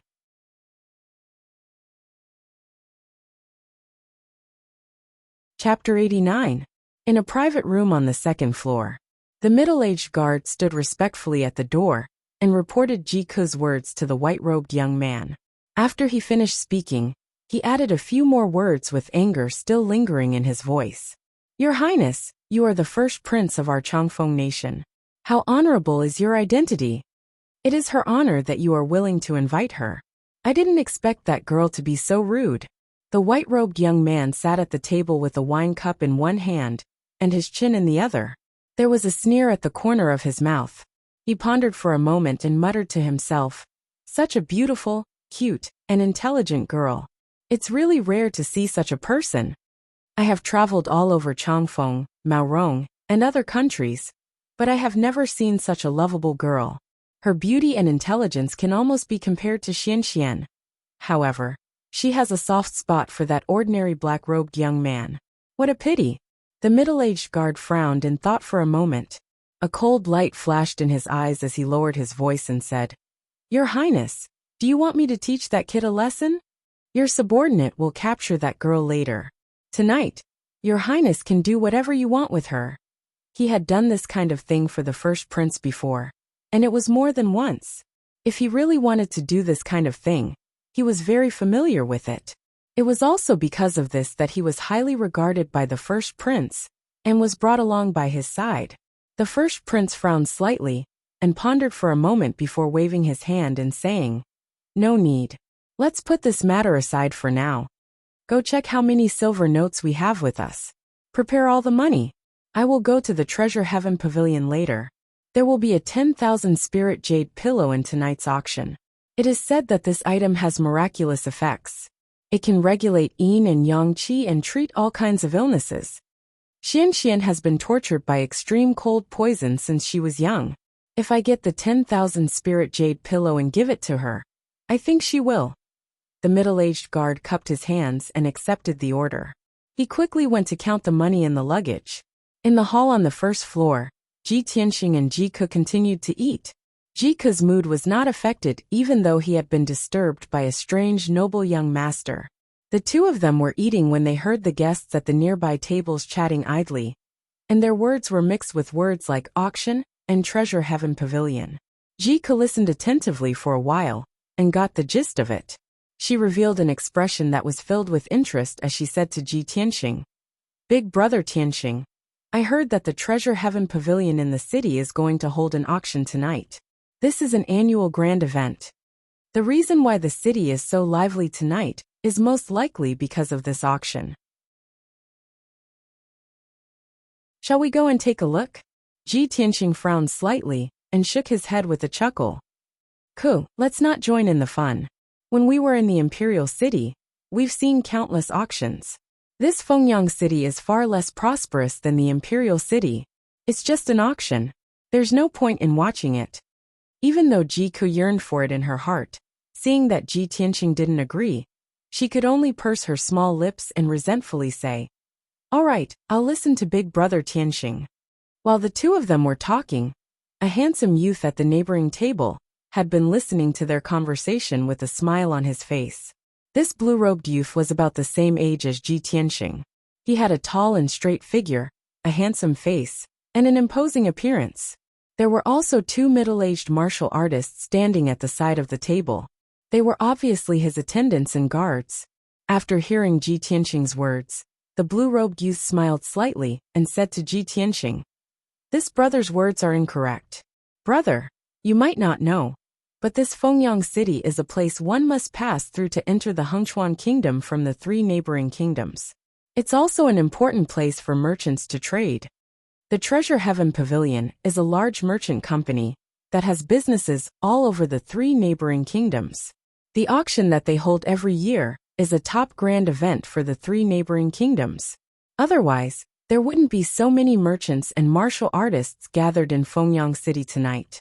Ji Tianxing's brows raised as his eyes stared fixedly at the blue-robed youth, and he silently listened to the blue-robed youth without interrupting him. Ji Ke's beautiful eyes once again surged with yearning, and she was obviously slightly moved. When he saw this scene, the blue-robed youth stood up and walked over to Ji Tianxing's table to sit down. Then he lowered his voice and said, Brother, various priceless treasures have appeared in the past auctions, and most of them are treasures of heaven and earth that martial artists yearn for even in their dreams.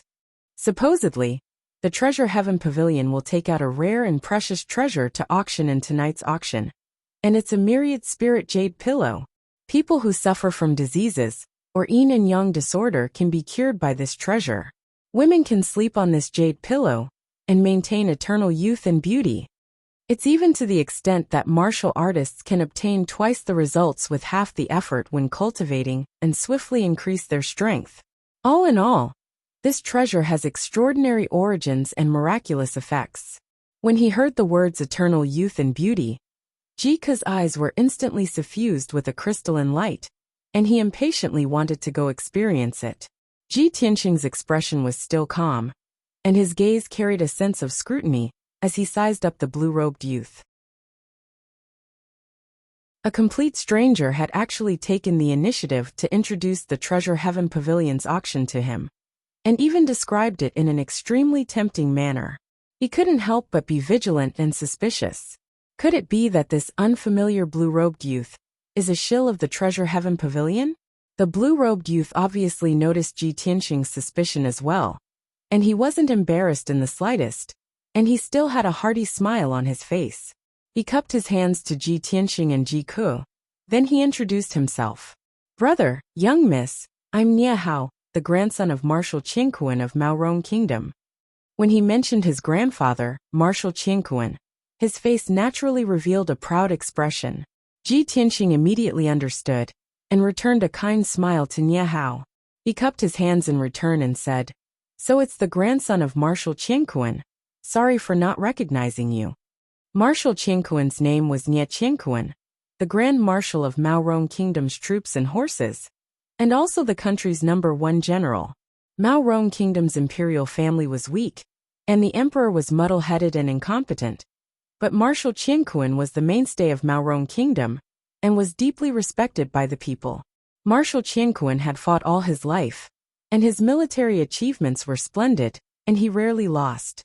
It was his iron-blooded army that protected Maorong Kingdom's safety for 100 years, causing the surrounding countries to be fearful.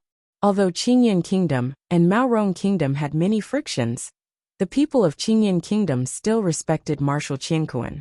Ji Tianxing saw that Nie Hao's bearing was extraordinary, and his speech and actions were open and candid, quite having the demeanor of a descendant of a general, so the suspicion in his heart was naturally dispelled. He exchanged a few words with Nie Hao and exchanged names.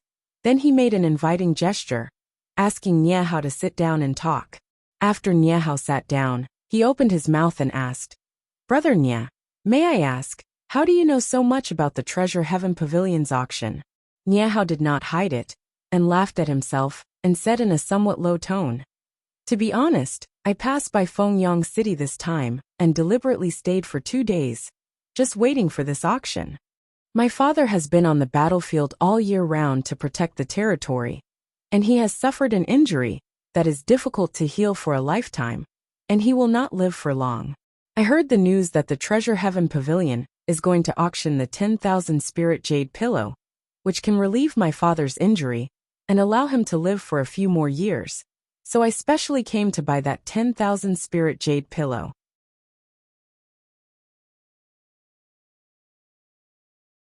Chapter 90. Nie Hao's feelings and experiences caused Ji Tianxing to empathize with him.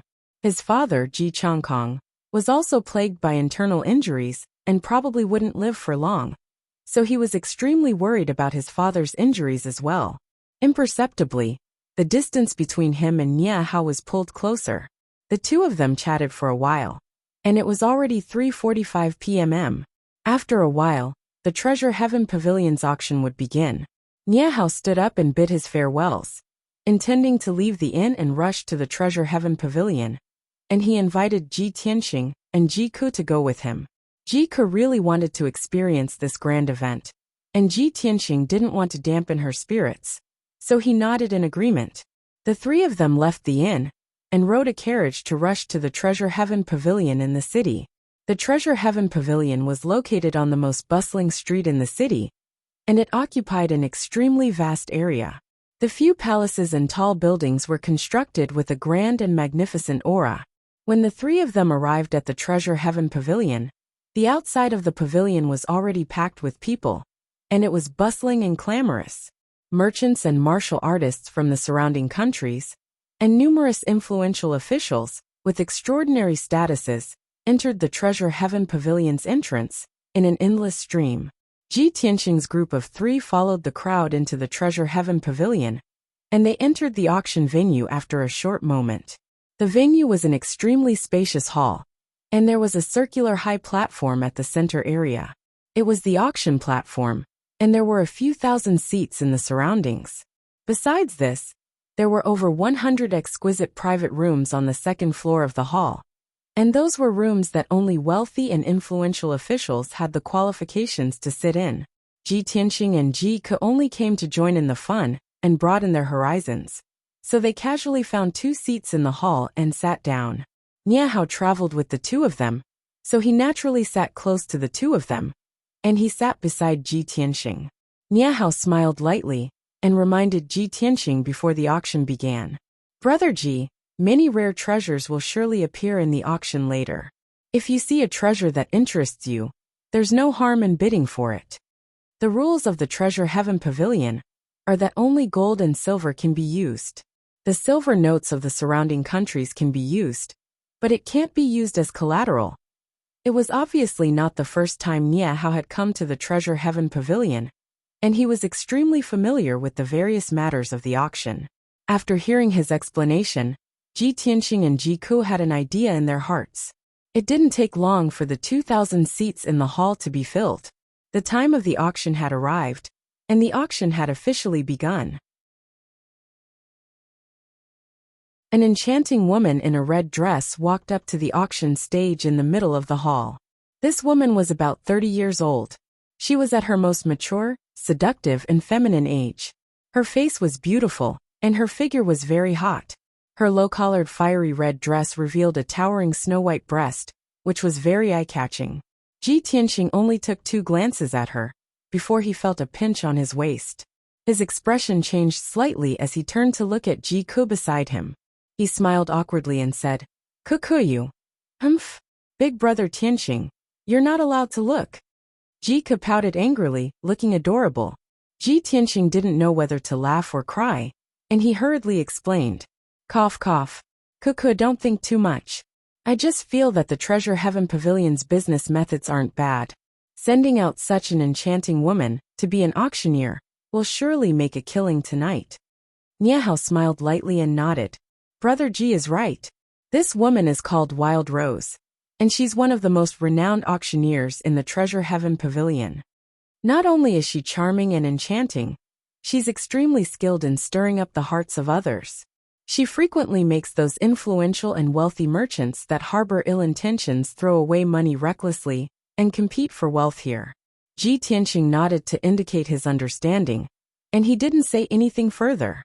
Meanwhile, Wild Rose smiled charmingly and bowed to the guests, and then she used her clear and melodious voice to welcome the arrival of everyone and introduce the auction tonight. Not only was her voice pleasant and enchanting, but she was also full of witty words. A few sentences caused the atmosphere in the hall to become lively, and it caused the blood of countless people to boil and be filled with anticipation. In next to no time, the auction officially began. The first treasure was sent up to the auction stage by 2 guards, and Wild Rose opened the sandalwood box and withdrew a treasured sword with a brown sheath from the box. She had a light smile as she introduced. The first treasure of tonight's auction is a top-grade profound artifact treasured sword called Windshadow Sword. This treasured sword was personally forged by the Windhaven Kingdom's weapons forging grandmaster, OU, and it fused with a piece of wind lightning true gold, causing this sword to possess wind attribute spirit energy and possess extraordinary might. Starting the auction for the Windshadow Sword now. The starting price is 5 million, and every increment must not be less than 100,000. Sword Dao experts, a treasured sword befits a hero. What are all of you still waiting for? Wild Rose clearly explained the origins and effects of the Windshadow Sword in a few sentences, and she did her best to incite the emotions of everyone, praising this sword to the skies. Ji Tianxing was born into a family of weapons forgers, and he had his own knowledge and views towards this treasured sword. Every martial artist had their own innate attribute, and absorbing the spirit energy of heaven and earth to transform into true essence was also a corresponding attribute. However, the majority of martial artists' attributes were one of the 5 elements. For example, Ji Tianxing's innate attribute was metal, and his metal attribute spirit energy was sharp and fierce. Therefore, his talent in sword Dao was extremely high. Other than the 5 elements, there were also wind, thunder, rain, fog, and other special forces in heaven and earth. These were almost impossible for human martial artists to possess. Therefore, weapons and equipment that contained these special forces were usually priceless and extremely expensive. Although this wind shadow sword is not bad, I already have the black dragon sword. No profound artifact or treasured sword can compare to the black dragon sword, Ji Tianxing murmured in his heart. But he did not have any thoughts of bidding. Ji Ku and Nie Hao were also not interested in this treasured sword. Many martial artists and dignitaries in the hall were extremely interested in the wind shadow sword, and they all began to bid. In just a few short minutes, the wind shadow sword was won by a sword Dao expert for a sky-high price of more than 7 million taels of silver. Following this, Wild Rose took out the second treasure and began the auction. This time, 3 supreme-grade black-level elixirs were auctioned. They were also made by a master alchemist and had the effect of increasing one's skills and cultivation. Everyone bid one after another. In the end, these 3 elixirs were won by a dignitary for a high price of 3 million taels of silver. The auction continued. The 3rd, 4th, and 5th treasures appeared one after another. Most of these treasures were elixirs, weapons and equipment, formations, and so on. Occasionally, there were some unique treasures that were also related to martial artists' cultivation. Every treasure would be auctioned off by everyone, and in the end, it was won at an extremely high price. Ji Tianxing and the other 2 watched silently and did not bid. It was not until the 7th treasure appeared on the stage that Ji Tianxing's interest was piqued. He carefully observed the treasure. It was an ice dragon armor, which was also a supreme-grade profound artifact. It was said that it was forged from the scales of an ice dragon and the silk of a heavenly silkworm. This armor looked like a translucent thin shirt. It would be very light when worn, as if it was weightless. However, it was impervious to fire and water, and would not decay for thousands of years. Weapons below supreme-grade profound artifacts would not be able to break through the defense of this armor. Without a doubt, this ice dragon armor was a treasure that martial artists yearned for. Wearing it could save one's life at a critical moment.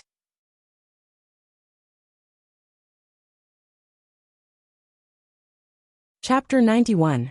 Ever since the Sky Pillar Sex Entrance competition, Ji Tianxing had been eager to obtain a powerful armor. At that time, the young prince, Ji Ling, had worn the golden silk armor and was in an invincible position, making his sword light net completely harmless. If he hadn't used the black dragon sword, he really would have been helpless against Ji Ling. Therefore, after Ji Tianxing understood the effects of the ice dragon armor, he didn't hesitate to bid for it. The starting price of this armor was 4,600,000 taels of silver. There were more than 20 people bidding with Ji Tianxing. They were either martial arts experts or wealthy merchants. After a quarter of an hour of bidding, the price of the ice dragon armor was raised to 8 million taels of silver. At this time, there were still 3 people who continued to bid. It was obvious that they were determined to obtain the ice dragon armor. Ji Tianxing didn't hesitate to shout out a sky-high price of 10 million taels of silver, without any change in expression, causing a commotion in the hall. Although everyone present was either rich or noble, 10 million taels of silver was still a huge sum. Ordinary wealthy merchants might not be able to take out such a sum. The 3 people hesitated for a while, but in the end, they had no choice but to give up bidding. Ji Tianxing successfully obtained the ice dragon armor, but his expression was still calm, without the slightest bit of excitement or arrogance. Nie Hao silently looked at Ji Tianxing and Ji Ku, already having a plan in mind. Previously, in the inn, he and Ji Tianxing had exchanged names and could be considered acquaintances. However, Ji Tianxing and Ji Ku had only said their names and didn't reveal their identities. Now, Nie Hao saw that Ji Tianxing didn't even blink when he threw out 10 million taels of silver. Ji Ke was also indifferent to the sky-high price and didn't care at all. Of course, he could see that Ji Tianxing and Ji Ke's identities were extraordinary and not inferior to his. The auction continued. One after another, rare treasures were sent to the auction stage and then bought at high prices. Unknowingly, 2 hours had passed, and the auction was about to come to an end. Wild Rose announced with a smile, "Ladies and gentlemen, we will be auctioning off the last treasure of the night. This treasure is called the Myriad Spirit Jade Pillow. It is the finale of this auction. This 10,000 Spirit Jade Pillow has a very miraculous effect." As she introduced the origin and effects of the Myriad Spirit Jade Pillow, she took out a pillow-shaped, light green spiritual jade from the sandalwood box. The jade pillow emitted a sparkling and translucent light under the light. It was covered with a layer of dense green light, appearing extremely mysterious and illusory. Not only that, but the jade pillow also emitted a refreshing fragrance, and there was also a rich fluctuation of yuan qi. When everyone in the hall smelled the fragrance and was enveloped by the yuan qi fluctuation, their spirits were shaken, and they felt refreshed. Everyone was far away from the jade pillow, but they could already feel the special effects of the jade pillow. If he could obtain this item, wouldn't he be able to use it to sleep every night? Wouldn't it be even more effective and beneficial to his body? Suddenly, the people in the hall were in an uproar, whispering to each other. Many people's eyes lit up as they rubbed their palms, eager to participate in the auction.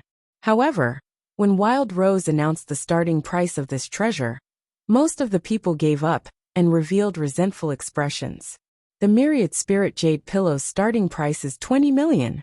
Each increment must be no less than 1 million. For a moment, everyone in the hall fell silent.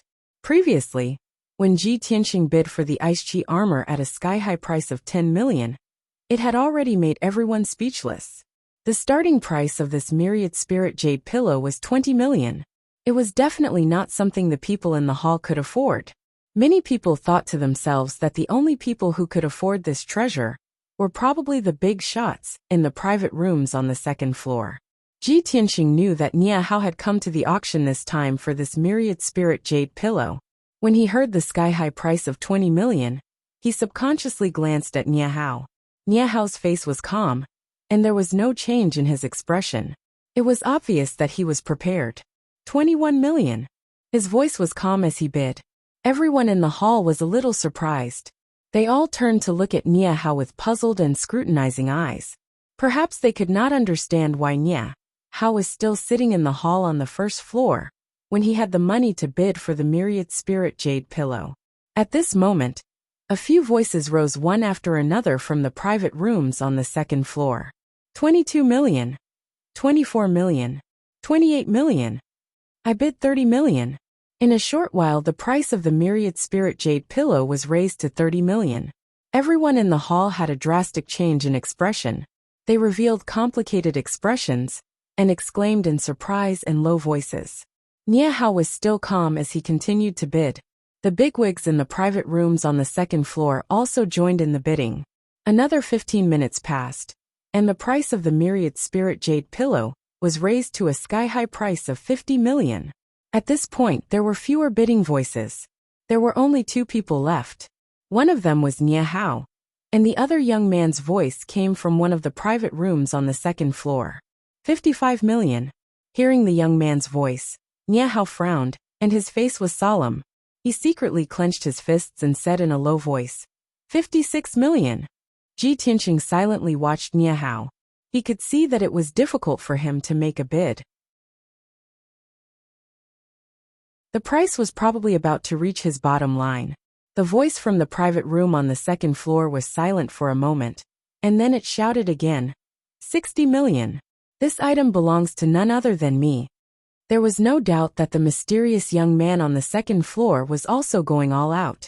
His voice was extremely imposing, and he wanted to defeat Nie Hao in one fell swoop. As expected, Nie Hao's body trembled. His face was extremely solemn. He pursed his lips and remained silent for a long time. In one of the private rooms on the second floor, A handsome young man in a white robe sat by the table. He supported his chin with one hand and played with an exquisite wine cup with the other. He was the one who had bid 60 million.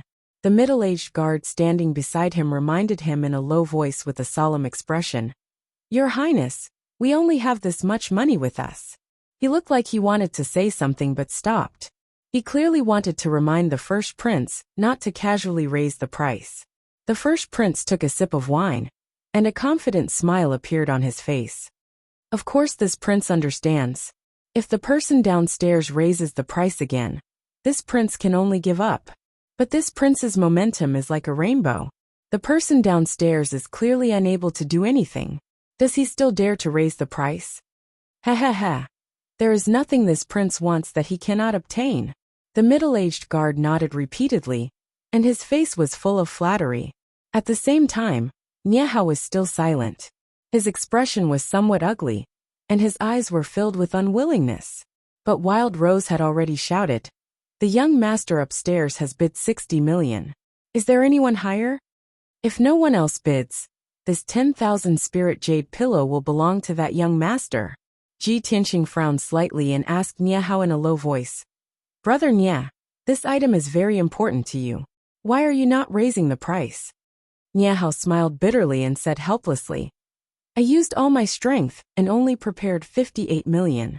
I thought that would be enough, but I didn't expect." Ji Tianqing had already guessed that Niehao was not raising the price because he did not have enough money. After hearing Niehao's words, he smiled slightly and took out a stack of banknotes from his sleeve. He handed it to Niehao. "Here is 10 million. Take it for emergency use." Niehao's body trembled. He looked at Ji Tianqing in astonishment, and for a moment he did not know what to say. He never thought that this young Master Ji, who he had only known for 4 hours, would be so generous to help him. This was definitely timely help. Niehao pursed his lips, and his eyes were filled with sincere gratitude. "Brother Ji, I Niehao will remember this kindness in my heart. I will never forget it."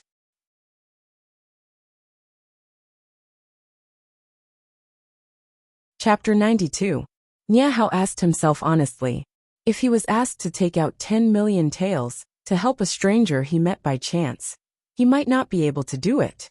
It was precisely because of this that Ji Tianqing's generous help caused him to be filled with gratitude. This was the way of the world.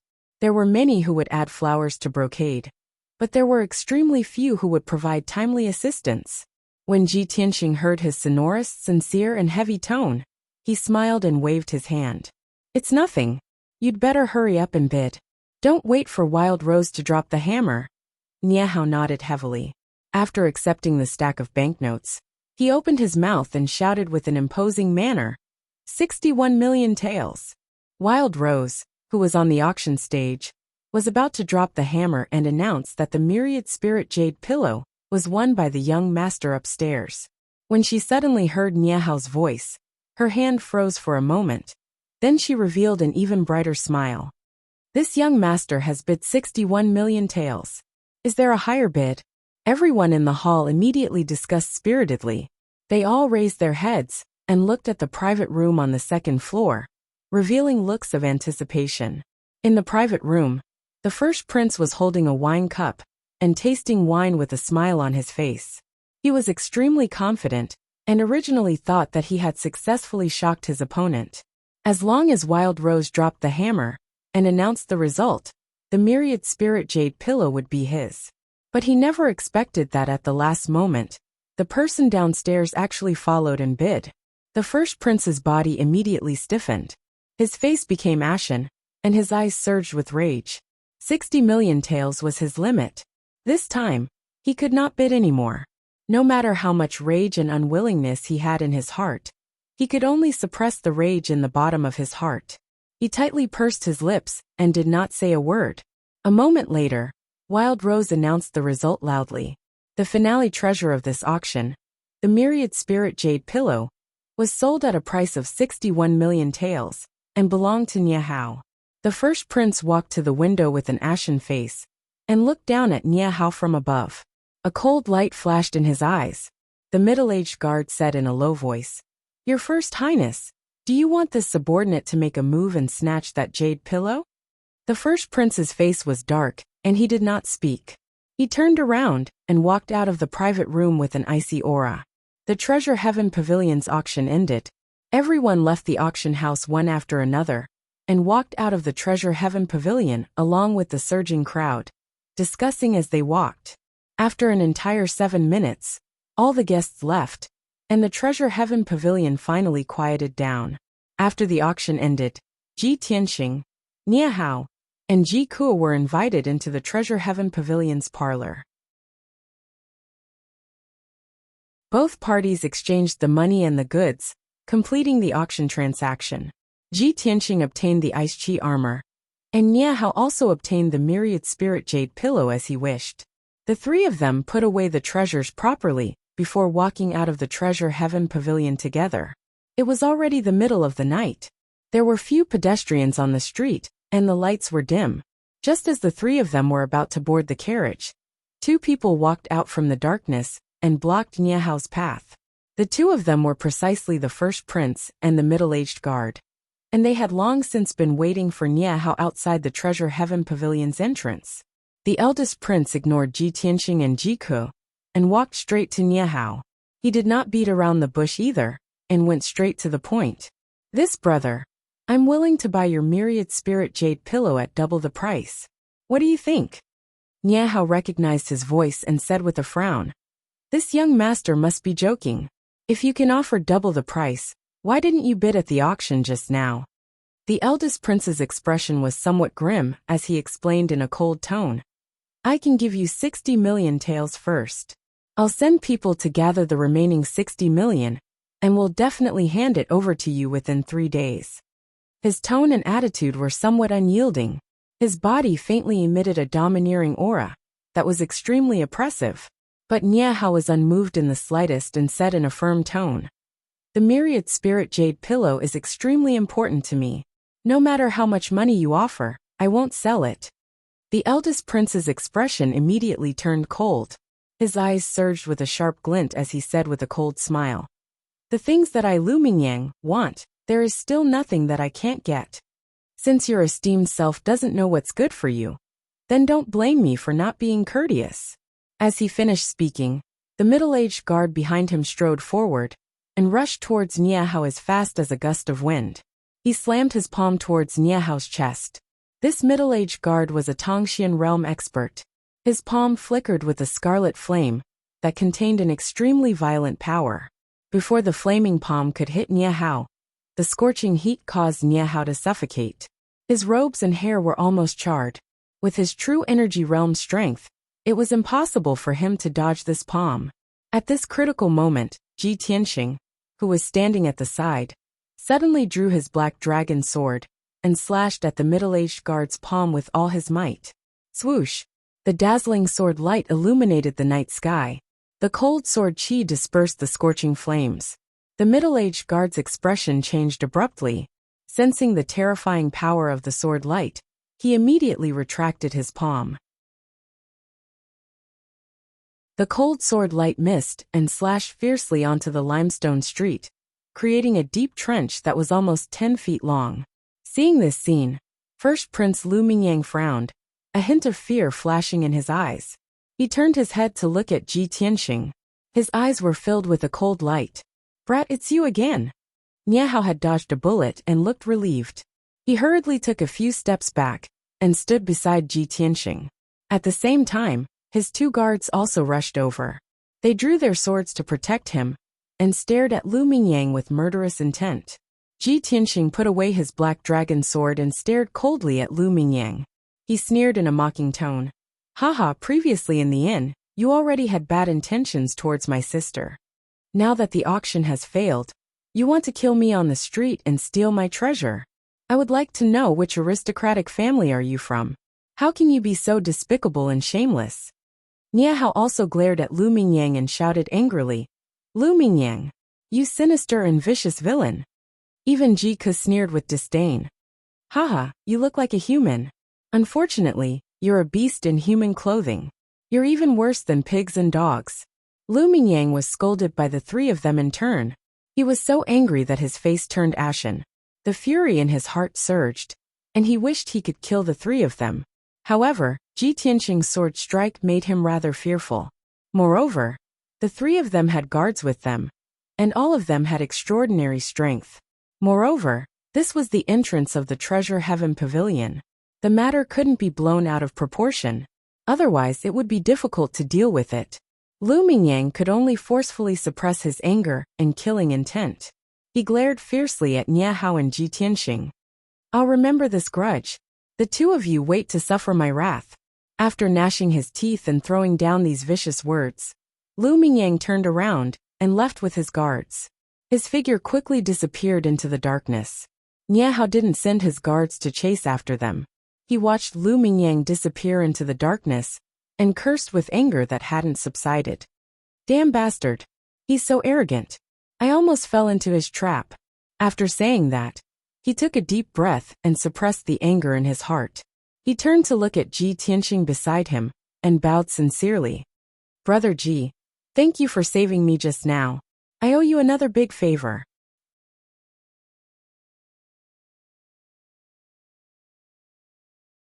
Chapter 93. On the way back to the inn, Nie Hao and Ji Tianqing rode in the same carriage. Ji Tianqing saw his abnormal expression and guessed that he might have something to say, so he took the initiative to ask, Brother Nie, do you have something to say? Nie Hao nodded and said with a face full of guilt, Brother Ji, I've implicated you in tonight's matter. Ji Tianqing frowned doubtfully and asked with a smile, It's fate that you and I have met each other. Drawing a sword to help is a small matter. How can you implicate me? Nie Hao shook his head gently and said in a dignified tone, Brother Ji is righteous. I, Nie Hao, will remember this kindness in my heart, and will definitely repay it in the future. It's just that Lu Mingyang, I'm afraid his origin is extraordinary, and his background is deep. I, Nie Hao, am not afraid of his revenge. It's just that Brother Ji, in order to save me, offended him for no reason. I'm afraid there will be trouble in the future. Seeing that Ji Tianqing did not take it seriously, Nie Hao lowered his voice and explained, Brother Ji, you may not know, but the Changfeng country, which is adjacent to our Maorong country, has a first prince called Lu Mingyang. It's rumored that the first prince of Changfeng country looks talented, but in fact, he's a despicable, sinister, and unscrupulous bastard. Hearing this, Ji Tianqing suddenly understood. That guy just now is the first prince of Changfeng country? No wonder he's so arrogant and despotic. He's really lawless. I'm not from Changfeng country. Even if he wants to take revenge on me, would he dare to run to my Qingyan country? Ji Tianqing smiled and did not take this matter to heart. Nie Hao was of course not a person who was afraid of trouble. He guessed that Ji Tianqing's family background was extraordinary, and his strength was mysterious and powerful. So he did not say anything more. After an hour, the three returned to the inn and went back to their rooms to rest. That night, undercurrents were surging in Fengyang City. However, the inn was safe and sound and no accidents happened. Before going to bed, Ji Tianqing took out the ice dragon armor from the 100 Treasures brocade pouch and put it on after a moment of observation. As expected, this armor was as light as a feather. Wearing it didn't feel cumbersome at all, and it didn't affect his movements at all. Moreover, the ice hornless armor was constantly emitting an icy aura, stimulating his meridians and muscles, and subtly strengthening his body. This ice hornless armor not only had a strong defense, but also had the effect of strengthening the body and refreshing the mind. It was very beneficial for cultivation. The 10 million taels of silver he had spent to buy the ice hornless armor was worth it. The next morning, Ji Tianqing had just woken up and washed up when there was a knock on the door. He opened the door and saw that the person knocking on the door was Nie Hao. Nie Hao walked into the room and cupped his hands in greeting towards Ji Tianqing. He then smiled and said, I've disturbed Brother Ji so early in the morning. Please don't take offense. After exchanging a few pleasantries, he took out a stack of banknotes from his sleeve and returned them to Ji Tianqing with both hands. Brother Ji, thank you for helping me out last night. I knew that you were leaving Fengyang City today, So I asked my subordinates to gather 10 million taels overnight. Ji Tianxing was a little surprised. He didn't expect Nie Hao to be in such a hurry to return the money. He could see that Nie Hao owed him a favor, so he felt a little uneasy. Therefore, he accepted the banknotes and said with concern, "Brother Nie, that 10,000 spirit jade pillow is a hot potato. You have to deal with it as soon as possible." Nie Hao smiled and said, "Thank you for your concern, Brother Ji. I already asked the guards to send it home last night." The two of them chatted for a while more before Nie Hao cupped his hands and bid farewell. After breakfast, Ji Tianxing and Ji Ke left the inn and continued on their journey. After the carriage left Fengyang City, it continued to rush towards the north. Fengyang City was located at the southern border of Hengchuan country, while the Star Ancient Realm was located at the northern border of Hengchuan country. Ji Tianxing and Ji Ke had to cross the entire Hengchuan country. They had to travel for 6 days before they could leave the country. The journey was quite peaceful, and there were no twists and turns. After 6 days, Ji Tianxing and the others left Hengchuan country. At noon the next day, the carriage finally arrived at the entrance of the Star Ancient Realm. The Star Ancient Realm was a mysterious and wonderful place. It was said that it was a special space opened up by an ancient almighty. It was extremely vast, and its territory was comparable to half a country. The entrance was on a mountain peak that was 3,000 meters tall. It was impossible for ordinary people to find it. The two carriages stopped at the foot of the mountain. There was no road ahead. Ji Tianxing and Ji Ke alighted from the carriage and stood on the grass, looking up at the mountain peak in front of them. The accompanying coachman and guards carried their luggage down from the carriage. Originally, the guards were going to help Ji Tianxing and Ji Ke carry their luggage and send them to the Sky Pillar sect before returning to Qingyan country. However, Ji Tianxing told them to return, and there was no need to send them back. After the carriage left, only Ji Tianxing and Ji Ke were left on the grass. There were also 4 large boxes containing their luggage. Ji Ke looked at the luggage and couldn't help but worry. "Big brother Tianxing, what should we do with these luggage? Do we have to carry them and climb the mountain?" There's no need for that." Ji Tianxing smiled and took out his 100 treasures brocade pouch to put the luggage inside. "All right, we should go into the mountain." After saying that, he led Ji Ke into the mountain. Ji Ke saw him wave his hand, and the 4 boxes disappeared. She immediately widened her eyes in surprise. She hurriedly chased after Ji Tianxing and held his arm to ask him how he did it. Ji Tianxing explained the wonderful use of the 100 treasures brocade pouch to her. She suddenly understood and praised it. 2 hours later, the two of them followed the bluestone path in the mountain and climbed to the peak of the mountain. There was a wide platform at the peak of the mountain. The ground was paved with black boulders. The boulders on the ground were modeled with the vicissitudes of life. It was unknown how long they had been etched by wind and frost. There were ravines and lines carved on the boulders. There were many crisscrossing strange lines that formed a huge array.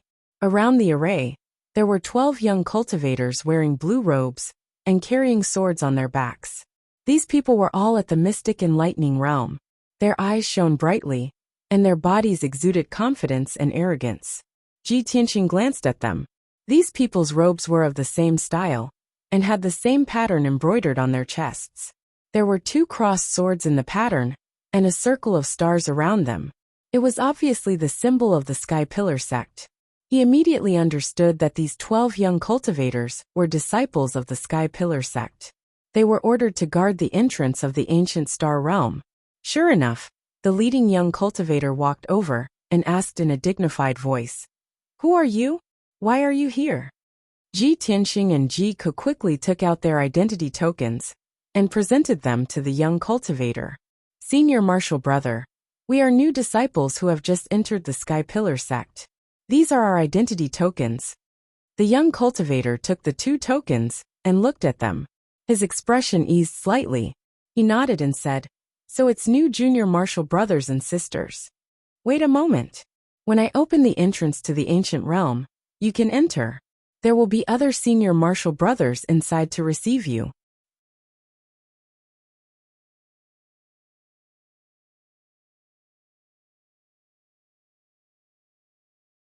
Chapter 94. A moment later, the 12 Sky Pillar sect disciples joined forces to open the array at the entrance of the ancient realm. In the middle of the array, an oval-shaped door of white light appeared out of thin air. Ji Tianxing and Ji Ke cupped their hands and thanked the disciples before stepping into the door of white light. Whoosh! The two of them only saw a white light flash in front of their eyes before they arrived in another world. Beneath their feet was a path paved with dark brown stone slabs. The slabs were mottled with traces of the vicissitudes of time. On both sides of the path was a green grassland with many small flowers of various colors, attracting many bees and butterflies to fly back and forth. Further away was a lush forest, as well as an endless stretch of mountains. The sun was shining brightly in the dark blue sky, but there wasn't the slightest bit of heat in the air. Instead, there was a cool breeze blowing, and there was a refreshing fragrance in the air. This was the Star Ancient Realm, a cultivation holy land that was like a paradise. Ji Tianxing and Ji Ke both felt their pores open just by standing in the Star Ancient Realm. They felt indescribably comfortable and refreshed. At this moment, two young martial artists wearing blue robes walked in front of the two of them. The two young warriors cupped their hands and said calmly, "You two should be new junior brothers and junior sisters, right?" Ji Tianxing knew that these two were the disciples of the Sky Pillar sect, so he smiled and nodded. The two disciples looked at their identity tokens and led them towards the distant mountain. "Junior brother, junior sister, please follow us." Ji Tianxing and Ji Ke hurriedly followed the two disciples and walked forward along the black stone path. The black stone path was actually more than 20 miles long. It followed the foot of several mountains and connected to a mountain peak that was 3,000 meters tall. This mountain peak was the head of the surrounding mountains. Not only was it the highest, but it also had the most majestic aura and the densest heaven-earth yuan qi. Without a doubt, this mountain peak was where the Sky Pillar sect was located. Ji Tianxing and Ji Ke stood at the foot of the mountain and looked up. They were immediately shocked by the majestic atmosphere of the Sky Pillar sect. At the foot of the mountain was a huge square with a radius of nearly 10,000 meters. On both sides stood 99 white stone pillars that reached the sky. A huge staircase that was 20 meters wide extended from the foot of the mountain to the middle of the mountain. The dark green stone steps exuded an ancient aura. It was unknown how many years of wind and frost had been etched on it. The two disciples led Ji Tianxing and Ji Ke along the stone steps to the middle of the mountain. As they walked, they introduced the Sky Pillar sect's situation to the two. Junior brother, junior sister, being able to stand out from your respective countries and enter our Sky Pillar sect is the greatest fortune of your lives. Our Sky Pillar sect has been established for 1,000 years. It is the #1 sect in the Heavenly Stellar region and governs the 10 countries of the Heavenly Stellar region. Our sect's disciples are respected beyond compare no matter which country they go to. Ji Ke saw that the two disciples' attitudes were relatively friendly, so she asked, "Senior brothers, our Sky Pillar sect occupies an entire mountain. Isn't there a lot of disciples in the sect?"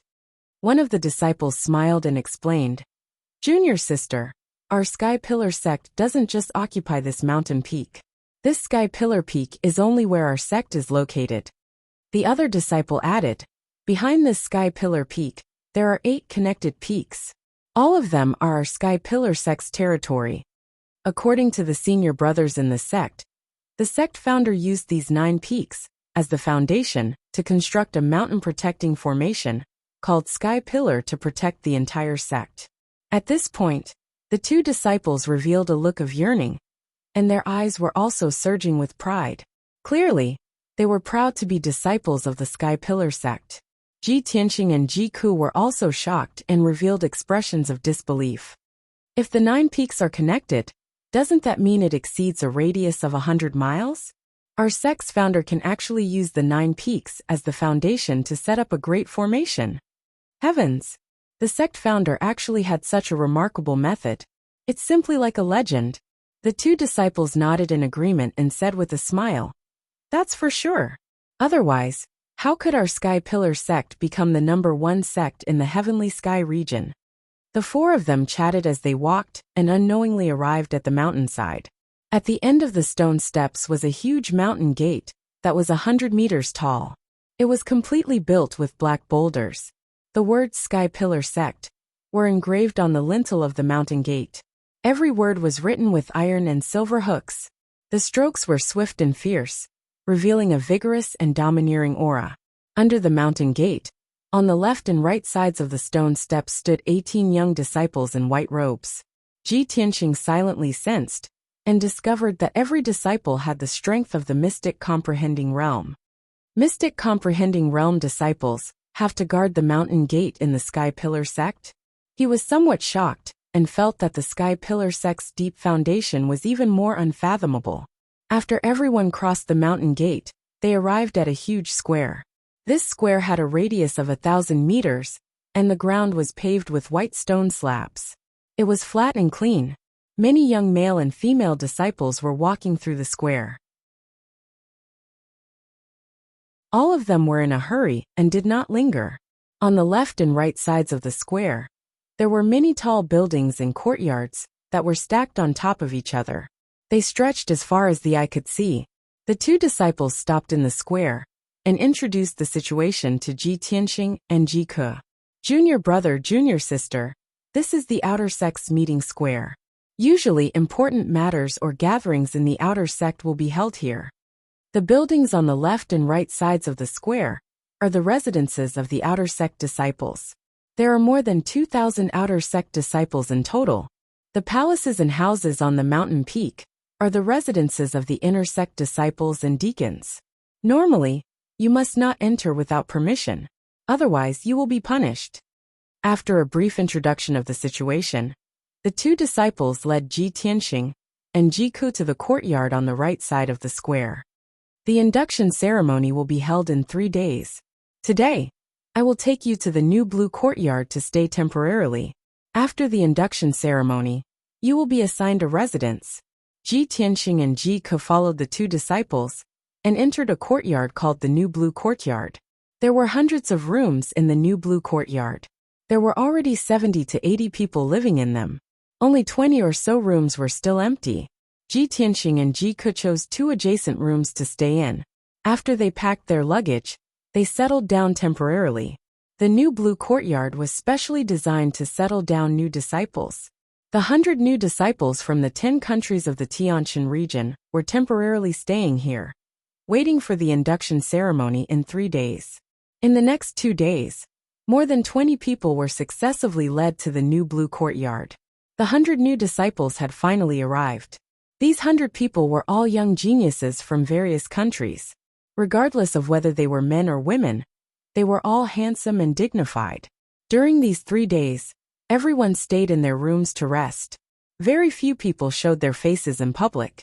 You're tuning in to the Li Mei's Wuxia Whispers YouTube channel. We're so grateful for your support. And don't forget to subscribe to join us on this incredible journey through captivating stories. Your generosity through donations truly makes a world of difference, as it's the primary source of revenue that allows me to expand and enhance this channel for you. Thank you from the bottom of my heart for being a part of this adventure.